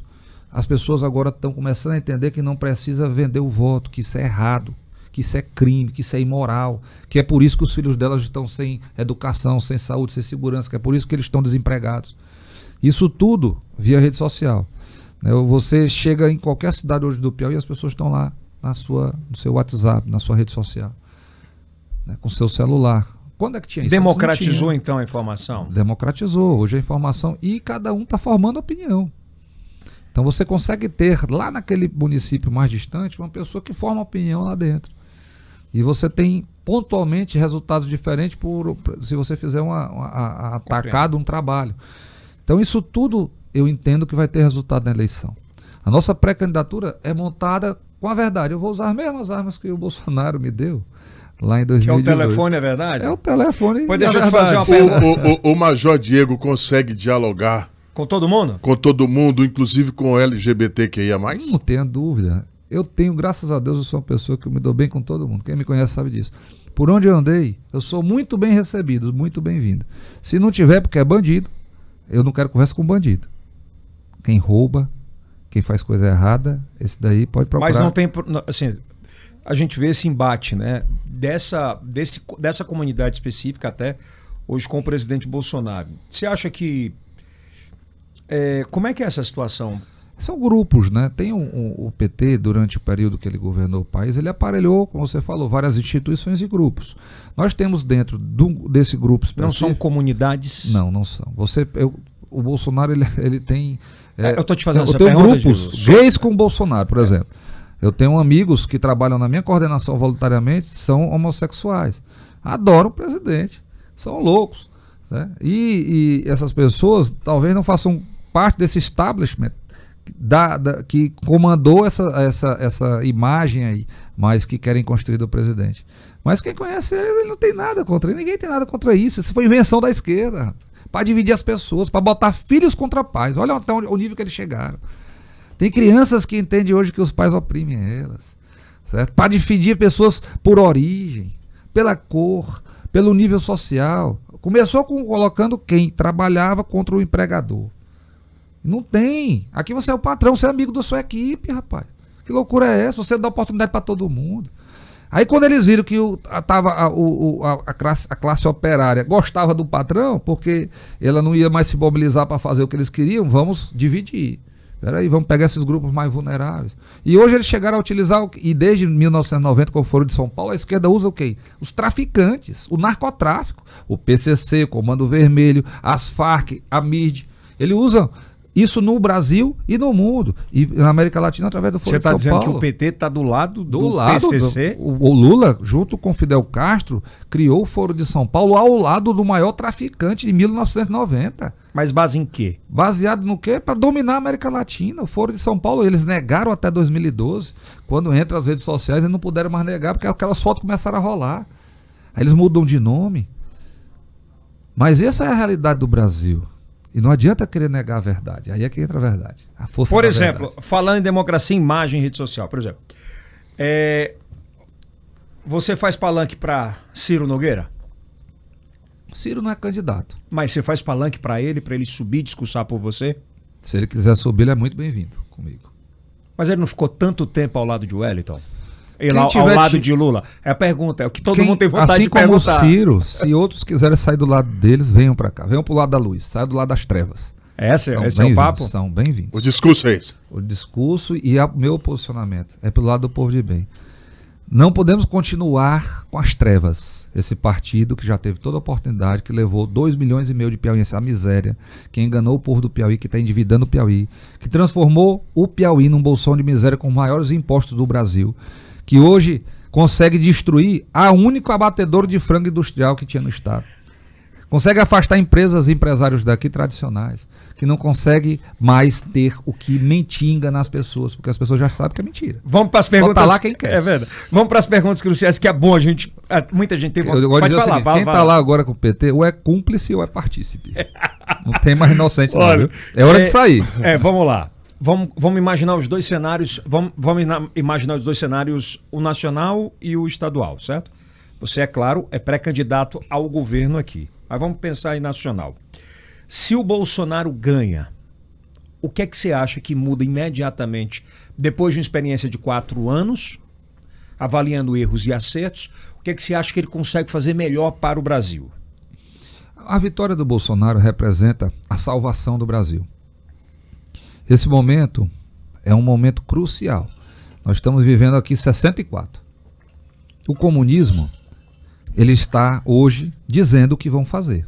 Eles vão acabar, vão regular a imprensa. Nós não vamos mais poder fazer isso aqui, não. O que é regulação no caso? Regulação é censura, é censurar. Certo? Isso aqui nós estamos trabalhando com liberdade. Uma liberdade que o presidente defende, Bolsonaro. Mas que o Lula diz que vai regular. Certo? Eles são os donos da comunicação, porque senão eles não se sustentam. Foi assim com Hitler, foi assim com todos os ditadores e tiranos na história da humanidade. Eles não vão, nós não temos mais eleição. Se tiver, faz de conta. Acabou. É o fim. As instituições e a sociedade pode esquecer. Está tudo entregue. A eleição do Bolsonaro é a salvação. Muda porque o povo decidiu ter liberdade. É uma decisão amadurecida do povo brasileiro. O povo tem liberdade hoje, Major? Rapaz, liberdade, eu entendo que nós temos uma restrição muito grande por conta de algumas cortes. Não vou dizer nomes aqui não. Mas se quiser falar... não, eu prefiro não falar. Senão vão me bloquear de todo jeito. Mas nós sabemos aqueles que estão hoje censurando as pessoas, né? Eu sei que você, nas suas reportagens, mensura o que você vai dizer, que senão você amanhã está fora. Então, quando tem isso, você não tem liberdade. Então, nós temos uma liberdade vigiada. Mas a ameaça do Lula, ela é pontual. Ele vai restringir as liberdades. Ele vai aumentar impostos. Ele vai regular o que ele não conseguiu ainda. Ele tem dito para todo mundo ouvir em alto e bom som o que ele vai fazer. Certo? Nós temos ainda mas Diego, por que ele foi presidente por tanto tempo e não fez? O Lula? Ele avançou, ele disse que ele errou. Né? Não, mas eu digo inclusive sobre regulamentação da imprensa. Ele disse que errou. Ele disse que errou quando não regulou a imprensa. Eles achavam que estava tudo dominado, a soberba. Pô, mas 2 mandatos mais Dilma. 2 mandatos, mais soberba mesmo. Cachaça demais. Putaria demais. Ia com a amante pra cima e pra baixo. Esse Ele? É o Lula. Era. Presidente Lula. Lula. Tá registrado isso aí. Aonde? Aonde? Nas viagens dele. Ele levava a esposa dele?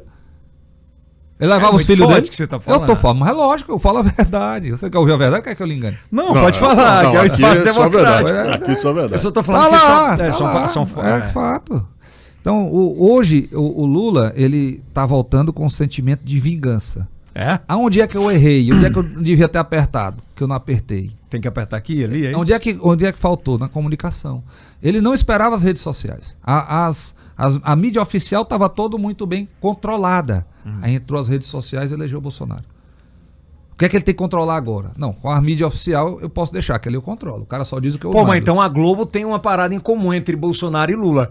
Eles A Globo, desceram o cacete. veja Eu tô questionando... mas veja, se você pegar em números, não, o tanto que a Globo recebeu no governo Lula, compara agora com o Bolsonaro, atualiza. A Globo tá lascada com o Bolsonaro.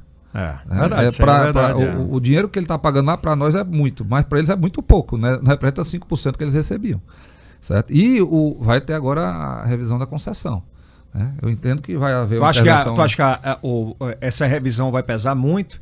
Pesa, mas aí vai ter intervenção jurídica, eu acho que eles mantêm, mas assim, mudou. Tanto é que eles mudaram, demitiram, viviam lá como donos do Brasil. Que eu não tinha mais grana para pagar? Não tinha, mano. O cara ganhando milhões sem fazer porra nenhuma, rapaz. Só para estar defendendo o governo. Enquanto o povo passa fome, o povo passa necessidade, o povo nordestino sem água. Por que não fizeram a transposição de São Francisco, que o Bolsonaro fez? Por quê?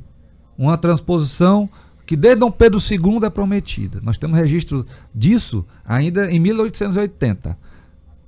De obras de transposição, do pensamento, de registro. Aí chega o PT, promete. Lula é de Pernambuco. Promete, não entrega. Só o dinheiro que eles desviaram da Petrobras com o BNDES dava para fazer 100 vezes a transposição de São Francisco que o Bolsonaro fez. Esse movimento agora das redes sociais, que você falou tanto em rede social, né? Que o presidente Bolsonaro ele conseguiu aproximar com o telefone a verdade, que você falou, o engajamento do público em relação à política. E a gente vive um movimento agora de grandes artistas que representam o Brasil fora e dentro também, no contra Bolsonaro, alguns se declarando ao Lula, outros não. A gente tem alguns nomes, enfim, fortes nomes. Por que isso está acontecendo, na sua opinião? São vários os fatores, né? Tem umas viúvas da Rouanet que recebiam milhões de reais no governo do PT que estão com saudade do dinheiro, da mamata. Quem? A Daniela Mercury, por exemplo. Ela recebeu milhões, a produtora dela vivia de Rouanet. Né? Por que ela não faz um show, contrata um show para ela cantar, ela cobra os ingressos, as pessoas pagam. Então, o Bolsonaro, ele encerrou... A Pablo Vittar, por exemplo. Nem existia, né? No tempo mas agora ela tem um público muito forte. Sinceramente, eu não sei. Eu nunca não ouvi essa coisa. A Anitta, ela tem um ela chegou a top 1 do mundo, né? A Anitta tem um posicionamento político favorável, certo? Mas também nunca declarou apoio até hoje que eu saiba ao Lula, né? O Bolsonaro, ele tem essa capacidade de criar paixões e ódio. E ódio. Né? De uns. Mas veja que essas pessoas que se posicionam contra ele, na sua grande maioria, são pessoas que estavam muito bem apadrinhadas no governo do PT. E o Bolsonaro acabou com isso. O Mário Frias, né, conta que o tanto de gente que ele pôde ajudar pequena, que precisava realmente de incentivo cultural, com o recurso que antes era dado para meia dúzia de apadrinhados que hoje fazem essa mobilização, né, e um influencia o outro contra o presidente, mas que, na verdade, o presidente é com o povo, é com os mais simples, que são a maioria. Agora vamos voltar, a gente falou do Bolsonaro, né, da perspectiva de ele se eleger. Pronto. E agora vou falar do Lula e do Ciro, que são os mais bem posicionados para a presidência, depois a gente parte para o Estado. Vamos falar de Ciro. Quem é Ciro Gomes? O Ciro Gomes, lá no Ceará, eu me formei lá. Na época era Tássio Gereissati. Né? O Ceará teve um momento, na década de 90, que ele conseguiu avançar muito na questão de gestão de governança, visando o empreendedorismo. Certo? E os Ciro Gomes, Ferreira Gomes, sucederam o Tasso Gereissati, que hoje até por sua idade, pela sua capacidade física, acho que nem vai ser candidato esse ano. E meteram os pés pelas mãos, se aproximaram da esquerda, dominaram o Estado e aparelharam o Estado. No Ceará, como aonde avança a esquerda, eles aparelham todas as instituições e empresas, principalmente aqueles que têm força, poder e dinheiro. Né, com muitos incentivos, por um lado, positivos, e por outro lado, negativos, fiscalizações indevidas e todo tipo de sanção possível ser feita administrativamente. Depois de tanto tempo no poder, certo? Eles hoje lá, o estado do Ceará, e eu quero mandar aqui lembrar do meu irmão Capitão Wagner, que está lá fazendo um trabalho belíssimo. Está numa luta grande há muito tempo. Luta grande há muito tempo, está muito bem posicionado para governador do estado, se Deus quiser vai ser eleito. O povo cansou, porque eles falharam, como eles se aproximaram da esquerda, deixaram entrar o tráfico de drogas muito forte, certo? Abraçaram essas causas de divisão social. E as pessoas viram que aquilo não dá mais em nada. O Ceará hoje é um estado que não está avançando. É um estado refém da criminalidade. É um estado que ele sempre foi mais do que o Piauí, mas está demais. Lá está pior do que o Rio de Janeiro. O Rio de Janeiro conseguiu melhorar a segurança pública, o Ceará piorou. Piauí piorou e Maranhão. O Nordeste piorou. O resto do Brasil todo melhorou no governo Bolsonaro. A economia piorou lá também? Economicamente, eu não sei os dados últimos, isso eu estaria. Mas eu entendo que hoje, quando eu ando lá em Fortaleza, que eu vejo as pessoas, principalmente saindo daquela zona ali de conforto do turismo na beira-mar, você vê grades nas portas, as pessoas estão com medo, são reféns, expulsas dos seus bairros. Acompanho o trabalho lá do Soldado Noélio, que é deputado, do André Fernandes, denunciando isso todos os dias. Eu tenho amigos lá e tenho família lá. O Raio não resolveu, porque ele resolveu muita coisa, o Raio lá. Que vem combatendo há mais de 17 anos. Não é de hoje, é de... o Raio é o trabalho que eu lhe falei. Tem um trabalho de polícia que é só enxugar gelo. Você tem que ir na essência. O Raio é? O Raio hoje porque infelizmente o problema está na gestão. Qual é o compromisso do governador do Ceará de enfrentar os criminosos, os traficantes? De ir atrás deles, de prendê-los? De expulsá-los de lá? Certo? O tráfico de drogas dá muito dinheiro, dá muito lucro. Só vai se saber a verdade quando afastar os que estão aí. Onde aumenta o tráfico de drogas, o crime organizado tem braço político. Uma das características do crime, se chamado crime organizado, é ter braço político. Onde avança as facções criminosas, pode ter certeza que tem braço político. Rio de Janeiro é bem o exemplo disso. Né? Bem o exemplo disso. Quando é que começou o domínio das facções no Rio de Janeiro? Brizola. Proibiu, a polícia subiu o morro. Chegaram a ter deputado, né, pô? Tem um governador, agora deputado. Proibiu o morro. Como é que proíbe da polícia militar andar no morro, nas vilas, lá nas favelas? Aí vamos lá agora para fechar aqui para a parte presidencial. Como é que o Major Diego explica, por exemplo, é importante essa pergunta e é muito factual, agora em todos os institutos de pesquisa, o Lula ter aproximadamente entre 8 e 10 pontos acima do presidente da República.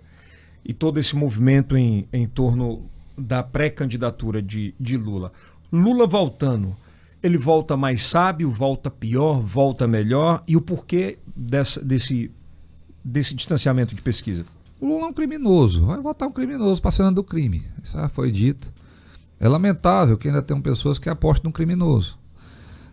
Dentro da técnica policial, você tem a síndrome de Estocolmo, né, que aconteceu em Estocolmo, em que a vítima cria simpatia pelo seu sequestrador, pelo seu criminoso ali de plantão, certo? E isso é isso que está acontecendo no Brasil. É o que está acontecendo com alguns.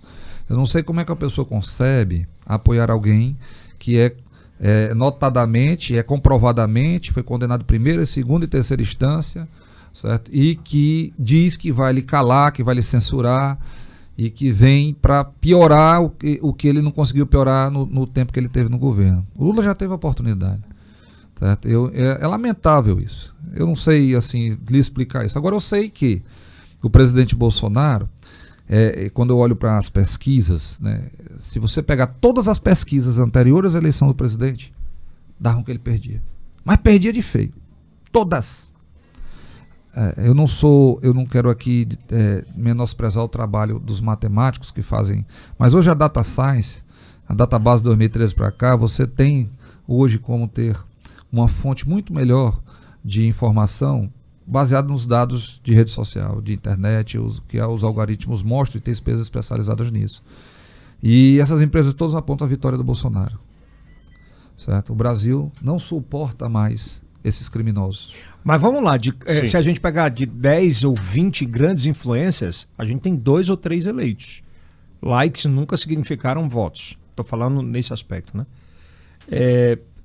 Você acha que a internet ela teve um papel fundamental na última eleição? Isso é prova com a eleição do presidente Bolsonaro. Ela terá o mesmo impacto nessa eleição?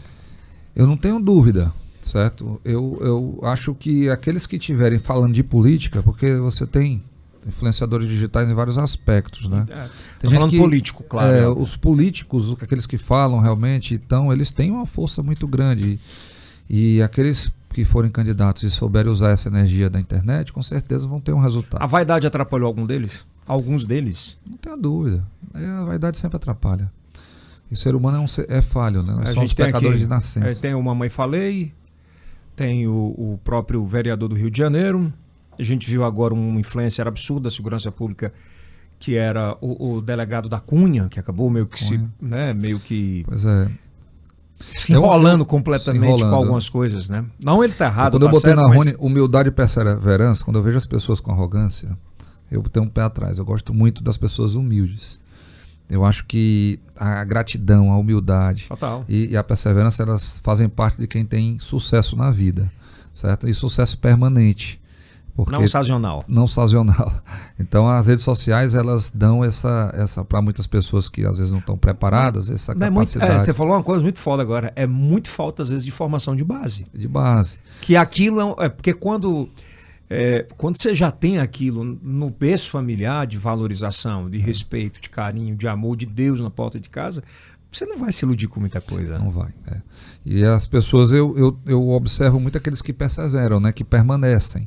Nós temos nas eleições, principalmente, muita gente que nessa hora está desesperado, querendo se aparecer, aí faz um negócio, aí aparece, aí vai eleito. Porque tem gente que vota pelo vulto. Ela não sabe quem é a pessoa. Vota pelo vulto. Aí veio ali, não gostei, vou votar. Eu não tinha ouvido essa ainda. Facada foi assim? Eu acho que a facada, aí você, dados, né? Por exemplo, eu não conheço ninguém que tenha votado porque ele pegou uma facada. Mas tem. Não, pode ter, mas eu não conheço. Certo? O presidente Bolsonaro, quando chegou na facada, ele já estava com seus 30%. As pesquisas davam para ele, essas pesquisas que sempre deram ele abaixo. Naquela época eu rodava Piauí, eu já achava que ele estava eleito, que ele ia ser eleito, que ele ia para o segundo turno, que ia ser eleito. Certo? Mas mesmo quando ele foi no segundo turno, na véspera diziam que para todo mundo ele perdia. No segundo turno ele perdia, ele vai e ganha. Então, o presidente Bolsonaro, ele representa muito. Para mim, principalmente, ele representa ali o dedo de Deus naquela eleição. Abrindo os olhos das pessoas. Porque muita gente só enxergava naquela eleição a eleição do presidente. Aí é que eu digo, muitos foram eleitos, né? Lembra daquela... O cara nessa onda, né? Jogava santinho na porta do colégio. Ainda hoje fazem isso. Tudo quando é candidato aqui no Piauí faz. Chega nos colégios, joga santinho no chão, que o cara vai chegando ali, sabe nem quem vai votar. E pega o primeiro santinho que tiver com a cara... Vai continuar assim? Espero que não. Eu acho que as pessoas têm que assumir esse compromisso. Concluindo a pergunta, isso está sendo muito pregado. Vamos pensar agora que o Lula consiga se eleger. E aí? Rapaz, deixa eu me benzer aqui. É as trevas. Do mesmo jeito que eu perguntei do presidente Bolsonaro. É as trevas, meu irmão. E se ele se elege, para onde é que vai toda essa militância, essa luta de vocês? Vai ser uma guerra. Ele vai tocar fogo no Brasil.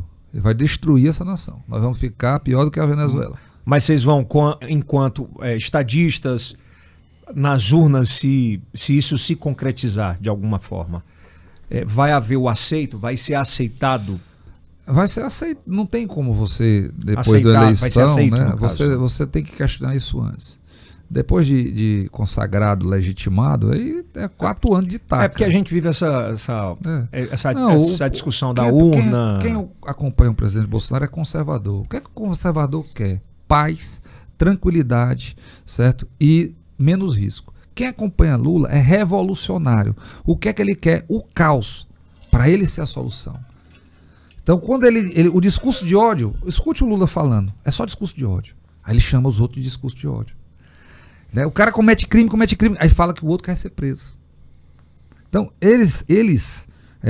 essa estratégia da esquerda, escrita por Gramsci e outros pós-marxistas, que ensinaram essa galera da esquerda aí a fazer esse tipo de tomada de poder, né? Que Dirceu disse que eles nunca tiveram poder, ganharam a eleição. Né? Agora eles querem tomar o poder. E eles estão declarando isso, eles nunca fizeram isso tão ostensivamente. Eles achavam que estava tudo dominado e viram que agora eles têm que tomar. Então é muito grave o que o Brasil está passando. E as pessoas que querem o melhor para o nosso país, que querem um país decente, um país que prospere, de paz e tranquilidade, né? Não pode apoiar isso, pelo amor de Deus. Major Diego, o que representa ou o que significa uma família conservadora?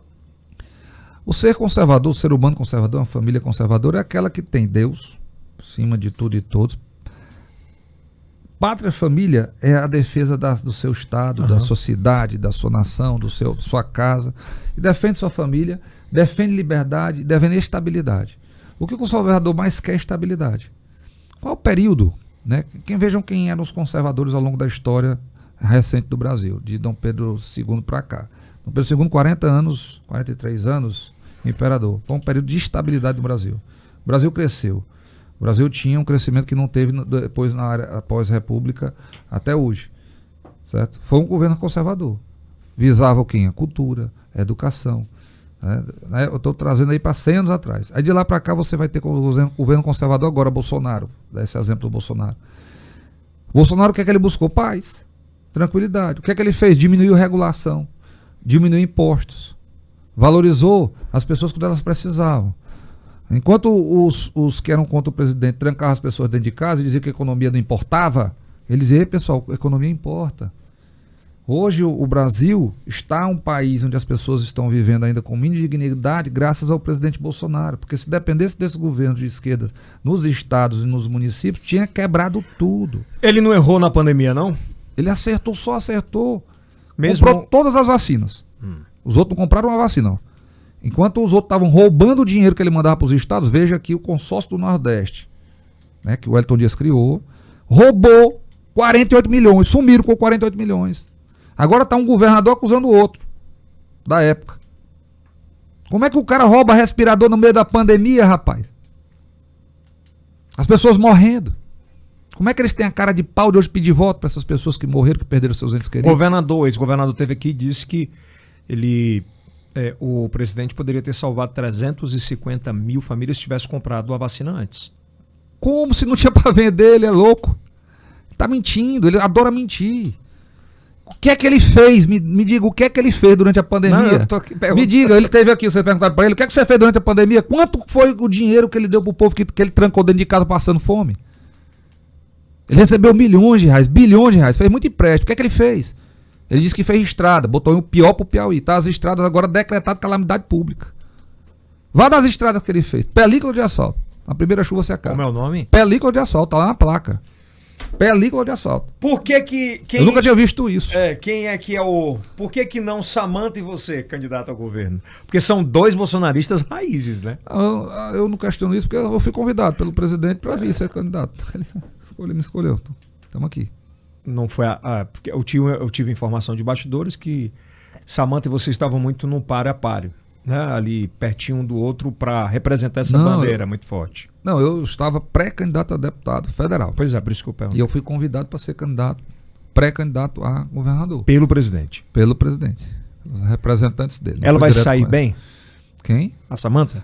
Não tenha dúvida. A Samanta hoje, ela é mais reconhecida lá fora do que aqui dentro. E ela está fazendo um trabalho, assim como vocês estão fazendo aqui, de vanguarda. Ela conseguiu conquistar ela tem um público a TV muito, Piauí, muito fiel lá. Um público muito fiel no Piauí todo, onde a gente anda. No Brasil, pessoas, né? No Brasil, principalmente lá fora.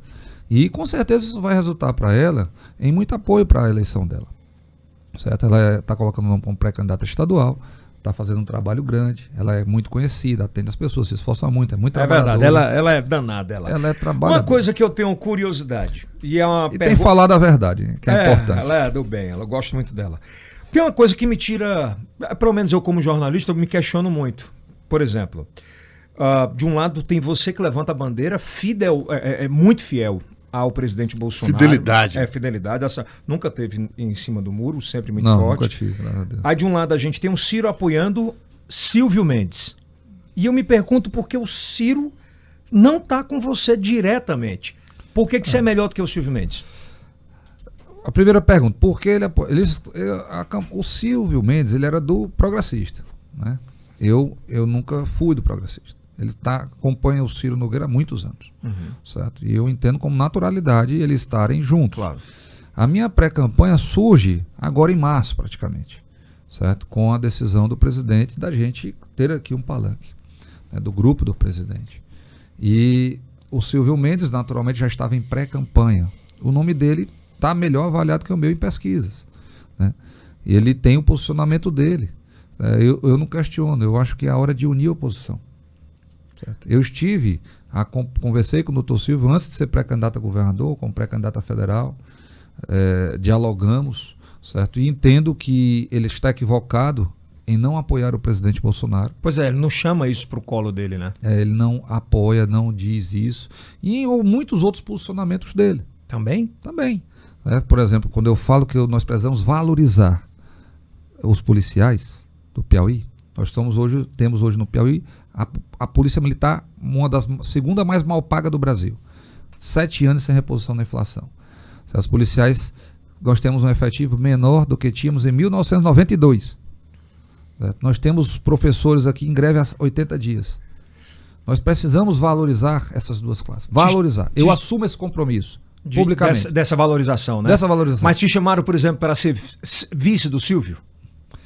Eu hoje sou candidato a governador. Correto. Antes. Não me chamaram para ser vice. E se tivessem chamado?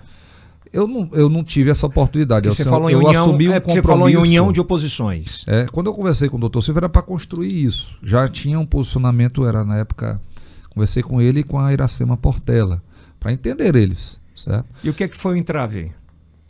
O partido dele já tem uma chapa. Não é eu ser, eu não Pô, mas sou vamos soldado. lá, mas o Ciro é a cara, hoje, o Ciro Nogueira é a cara da presidência. E você é o cara que mais defende o presidente. Eu me dou bem hoje com o Ciro Nogueira. Com ele eu converso. Então eu vou interpelar, mas não é a relação, o meu questionamento no podcast aqui, não é em relação a se dá bem e se não dá, é porque era uma coisa natural, como a oposição. Não, mas veja que isso naturalmente, se você falar, é como se você... Veja o processo. Eu não estava com o Ciro Nogueira lá atrás. Ele já lançou os nomes, esses nomes não te consultou, na verdade. Não, eu não conversava nem com ele. Eu fiz oposição a ele. Certo? Quando ele se aproxima do presidente, que ele se aproxima, assume Casa Civil e a gente se aproxima. Certo? Pouco antes a gente começou a conversar, quando ele já estava mais próximo. Mas antes eu não tinha essa aproximação. Então ele construiu, dentro do grupo dele, nomes. A gente tem que respeitar isso. Claro. Eu discuto ideias.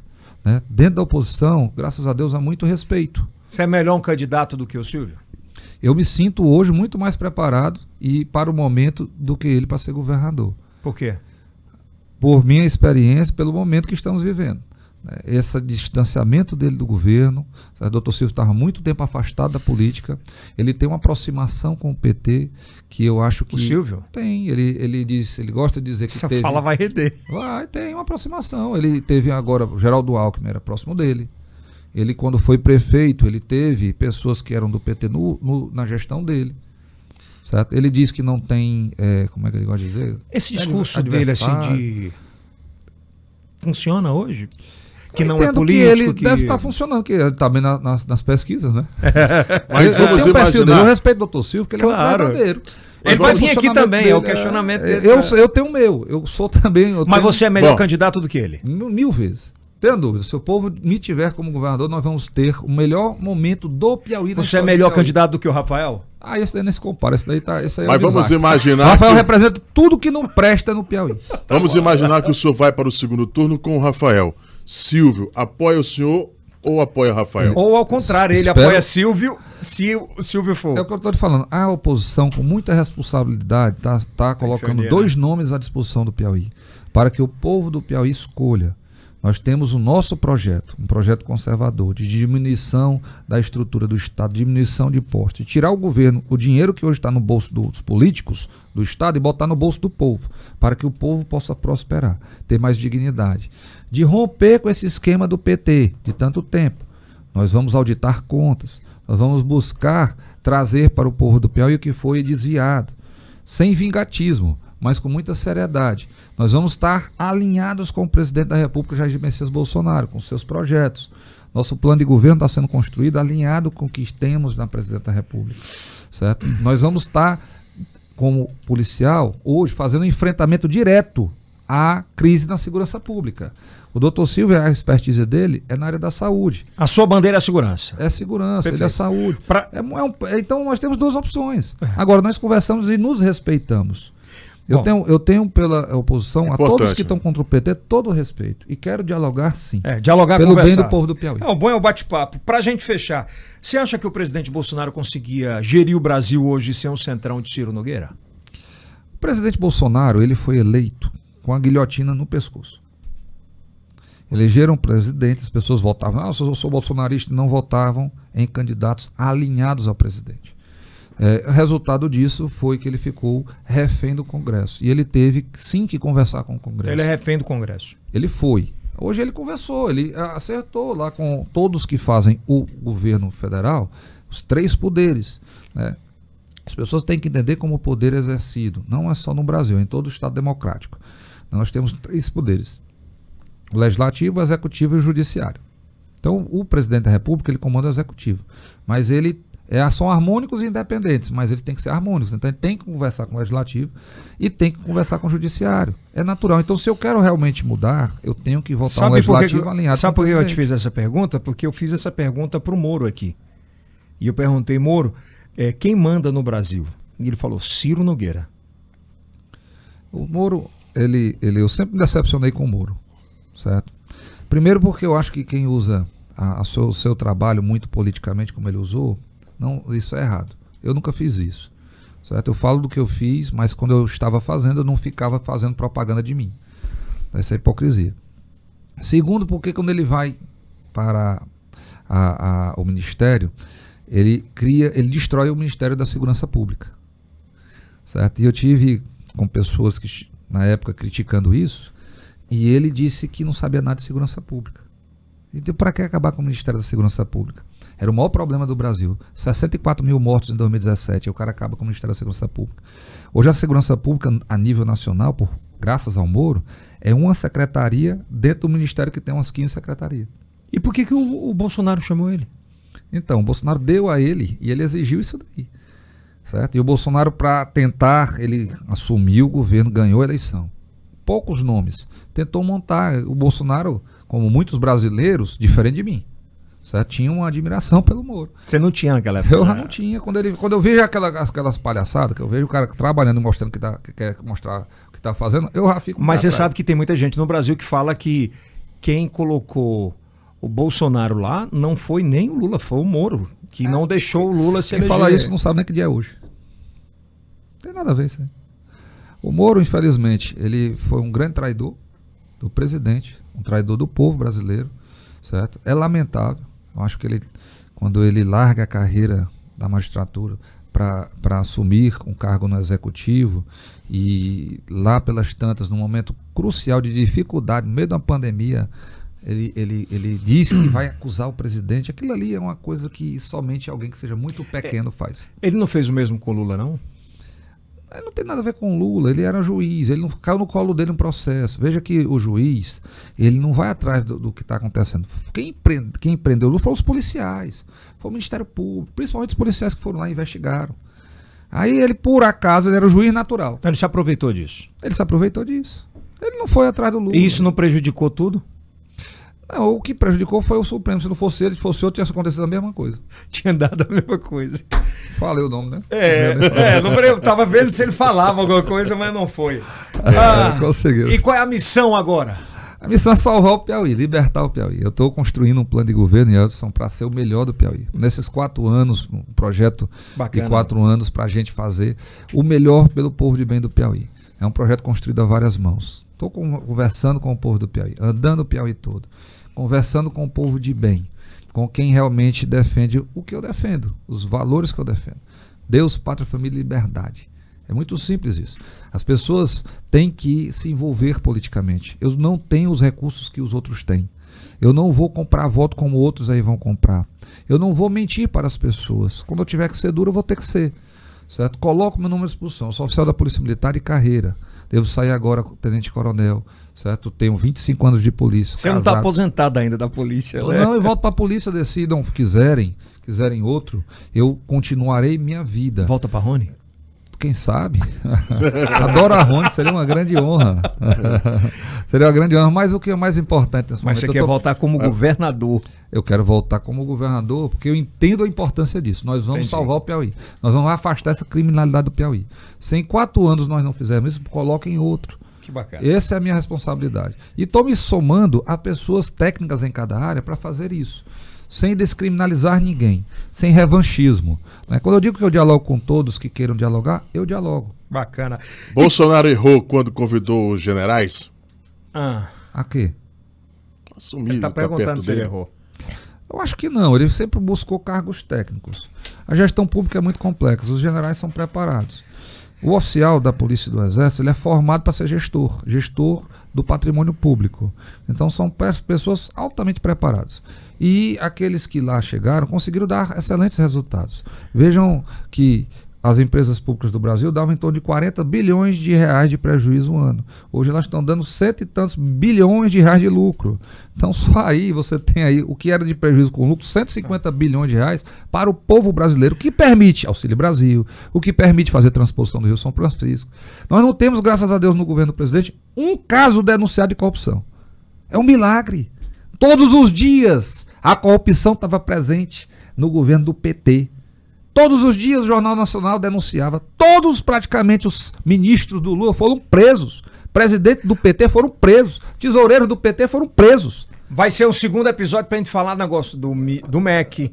Ótimo. Você defender aqui a situação da vacina, vacina. De um dólar. De $1 por vacina. Pronto. Que é como o próprio presidente falou, não é um ato consumado e tal.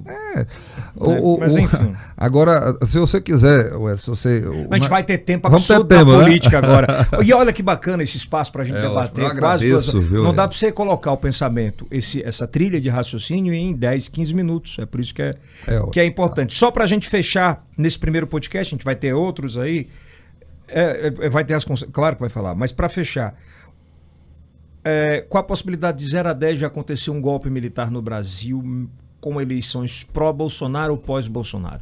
Ou anti-Bolsonaro, no caso? 0. Nós tivemos golpe militar no Brasil, se tivemos foi em 1889, certo? E eu hoje não enxergo isso. Os militares no Brasil, eles são muito responsáveis pelo nosso país, né? Em 64 nós tivemos uma medida tomada pelo Senado Federal, de afastar o presidente e nomear outro presidente, certo? E o presidente Bolsonaro, com muita responsabilidade, tem conduzido o Brasil em todos os momentos. Nós estamos chegando num momento crucial, que é da eleição, certo? Em que o presidente tem se acobertado, se preparado para que seja um momento mais tranquilo possível, certo? Para que as pessoas tenham confiança na eleição. Certo? Isso se faz com transparência. Eu só fico com o pé atrás quando eu vejo pessoas que não querem dar transparência a atos públicos, atos políticos. Né? Nós temos aí várias pessoas aí de preto que estão... o STF que você está falando? Nós temos pessoas que estão se posicionando contra a transparência. De toga? De toga, contra a transparência em atos que deveriam ser públicos. Quais? Por exemplo, a contagem de votos. Por que não ser público? Por que não botar umas câmeras lá, todo mundo vendo contar o voto? Sempre foi crucial em toda a democracia a contagem dos votos. Né? Tanto aí você tinha voto impresso e adiantado. Por que não? Certo? Então, se der transparência a isso, não vai ter problema. Se não der, vai ter problema? Não sei. Aí, por que não evita, né? Agora, o que eu sinto é que o povo brasileiro tem se politizado, graças a Deus, aprendido muito. E tá mesmo, nos últimos anos, cada vez mais as pessoas, os entendido jovens, né? Como funciona o sistema. Os jovens estão interessados, isso é muito bom. E nós, nossa geração, tem uma responsabilidade muito grande com esse país. Nós não podemos cometer os erros que outros cometeram no passado. Temos que evoluir. Presidente Bolsonaro ganha no primeiro ou no segundo turno? No primeiro turno. Lula perde ou ganha no primeiro turno? Esse aí tá derrotado, Deus quiser. Nem vai ser candidato. Salva aí pra gente mostrar os dois ângulos. Nem vai ser candidato. Cara, obrigado, viu? Obrigado. Seja bem-vindo sempre. Major Diego. Espero que Obrigado. você tenha gostado. Vai render isso aqui. Eu que agradeço a oportunidade. Peço a Deus que abençoe esse trabalho de vocês. Por favor, a gente espera que muito. vocês possam sempre estar nos trazendo aqui e outros que queiram. E eu acho que vai ser um espaço muita muito bom transparência. para as eleições desse ano, de debate, de Não tenha bate-papo. dúvida. E que a gente possa estar construindo esse Piauí que queremos, esse Brasil que queremos. sombra de Dialogando, dúvidas. sem briga, sem intriga, mas Com diálogo. oportunidades. Com oportunidade. Transparência, honestidade. Obrigado, viu, E meu irmão? afasta os bandidos daqui. Obrigado, viu? Esse foi o Major Diego, o maior inimigo político de Fábio Abel. Tô brincando, Major, tô brincando. Diga isso não, rapaz. Tô brincando. Tenho nada contra não. E a o povo favor? que julgue ele. Nem a favor. É brincadeira. Forte abraço, sejam sempre bem-vindos. Esse é o Yelcast, é o primeiro podcast em TV aberta também, para 7 estados, né, Kilson? Sempre aos Exatamente. sábados, Às 22h30, né? pela rede Meio Norte no YouTube. Vai lá dar aquele like. Se inscreva no canal, aqui em cima vai estar o próximo episódio. Só aproveita e maratona. Maratona e vai embora. Politicamente maravilhoso. Isso é Yelcast Cast. do Piauí. Para o mundo. É isso aí.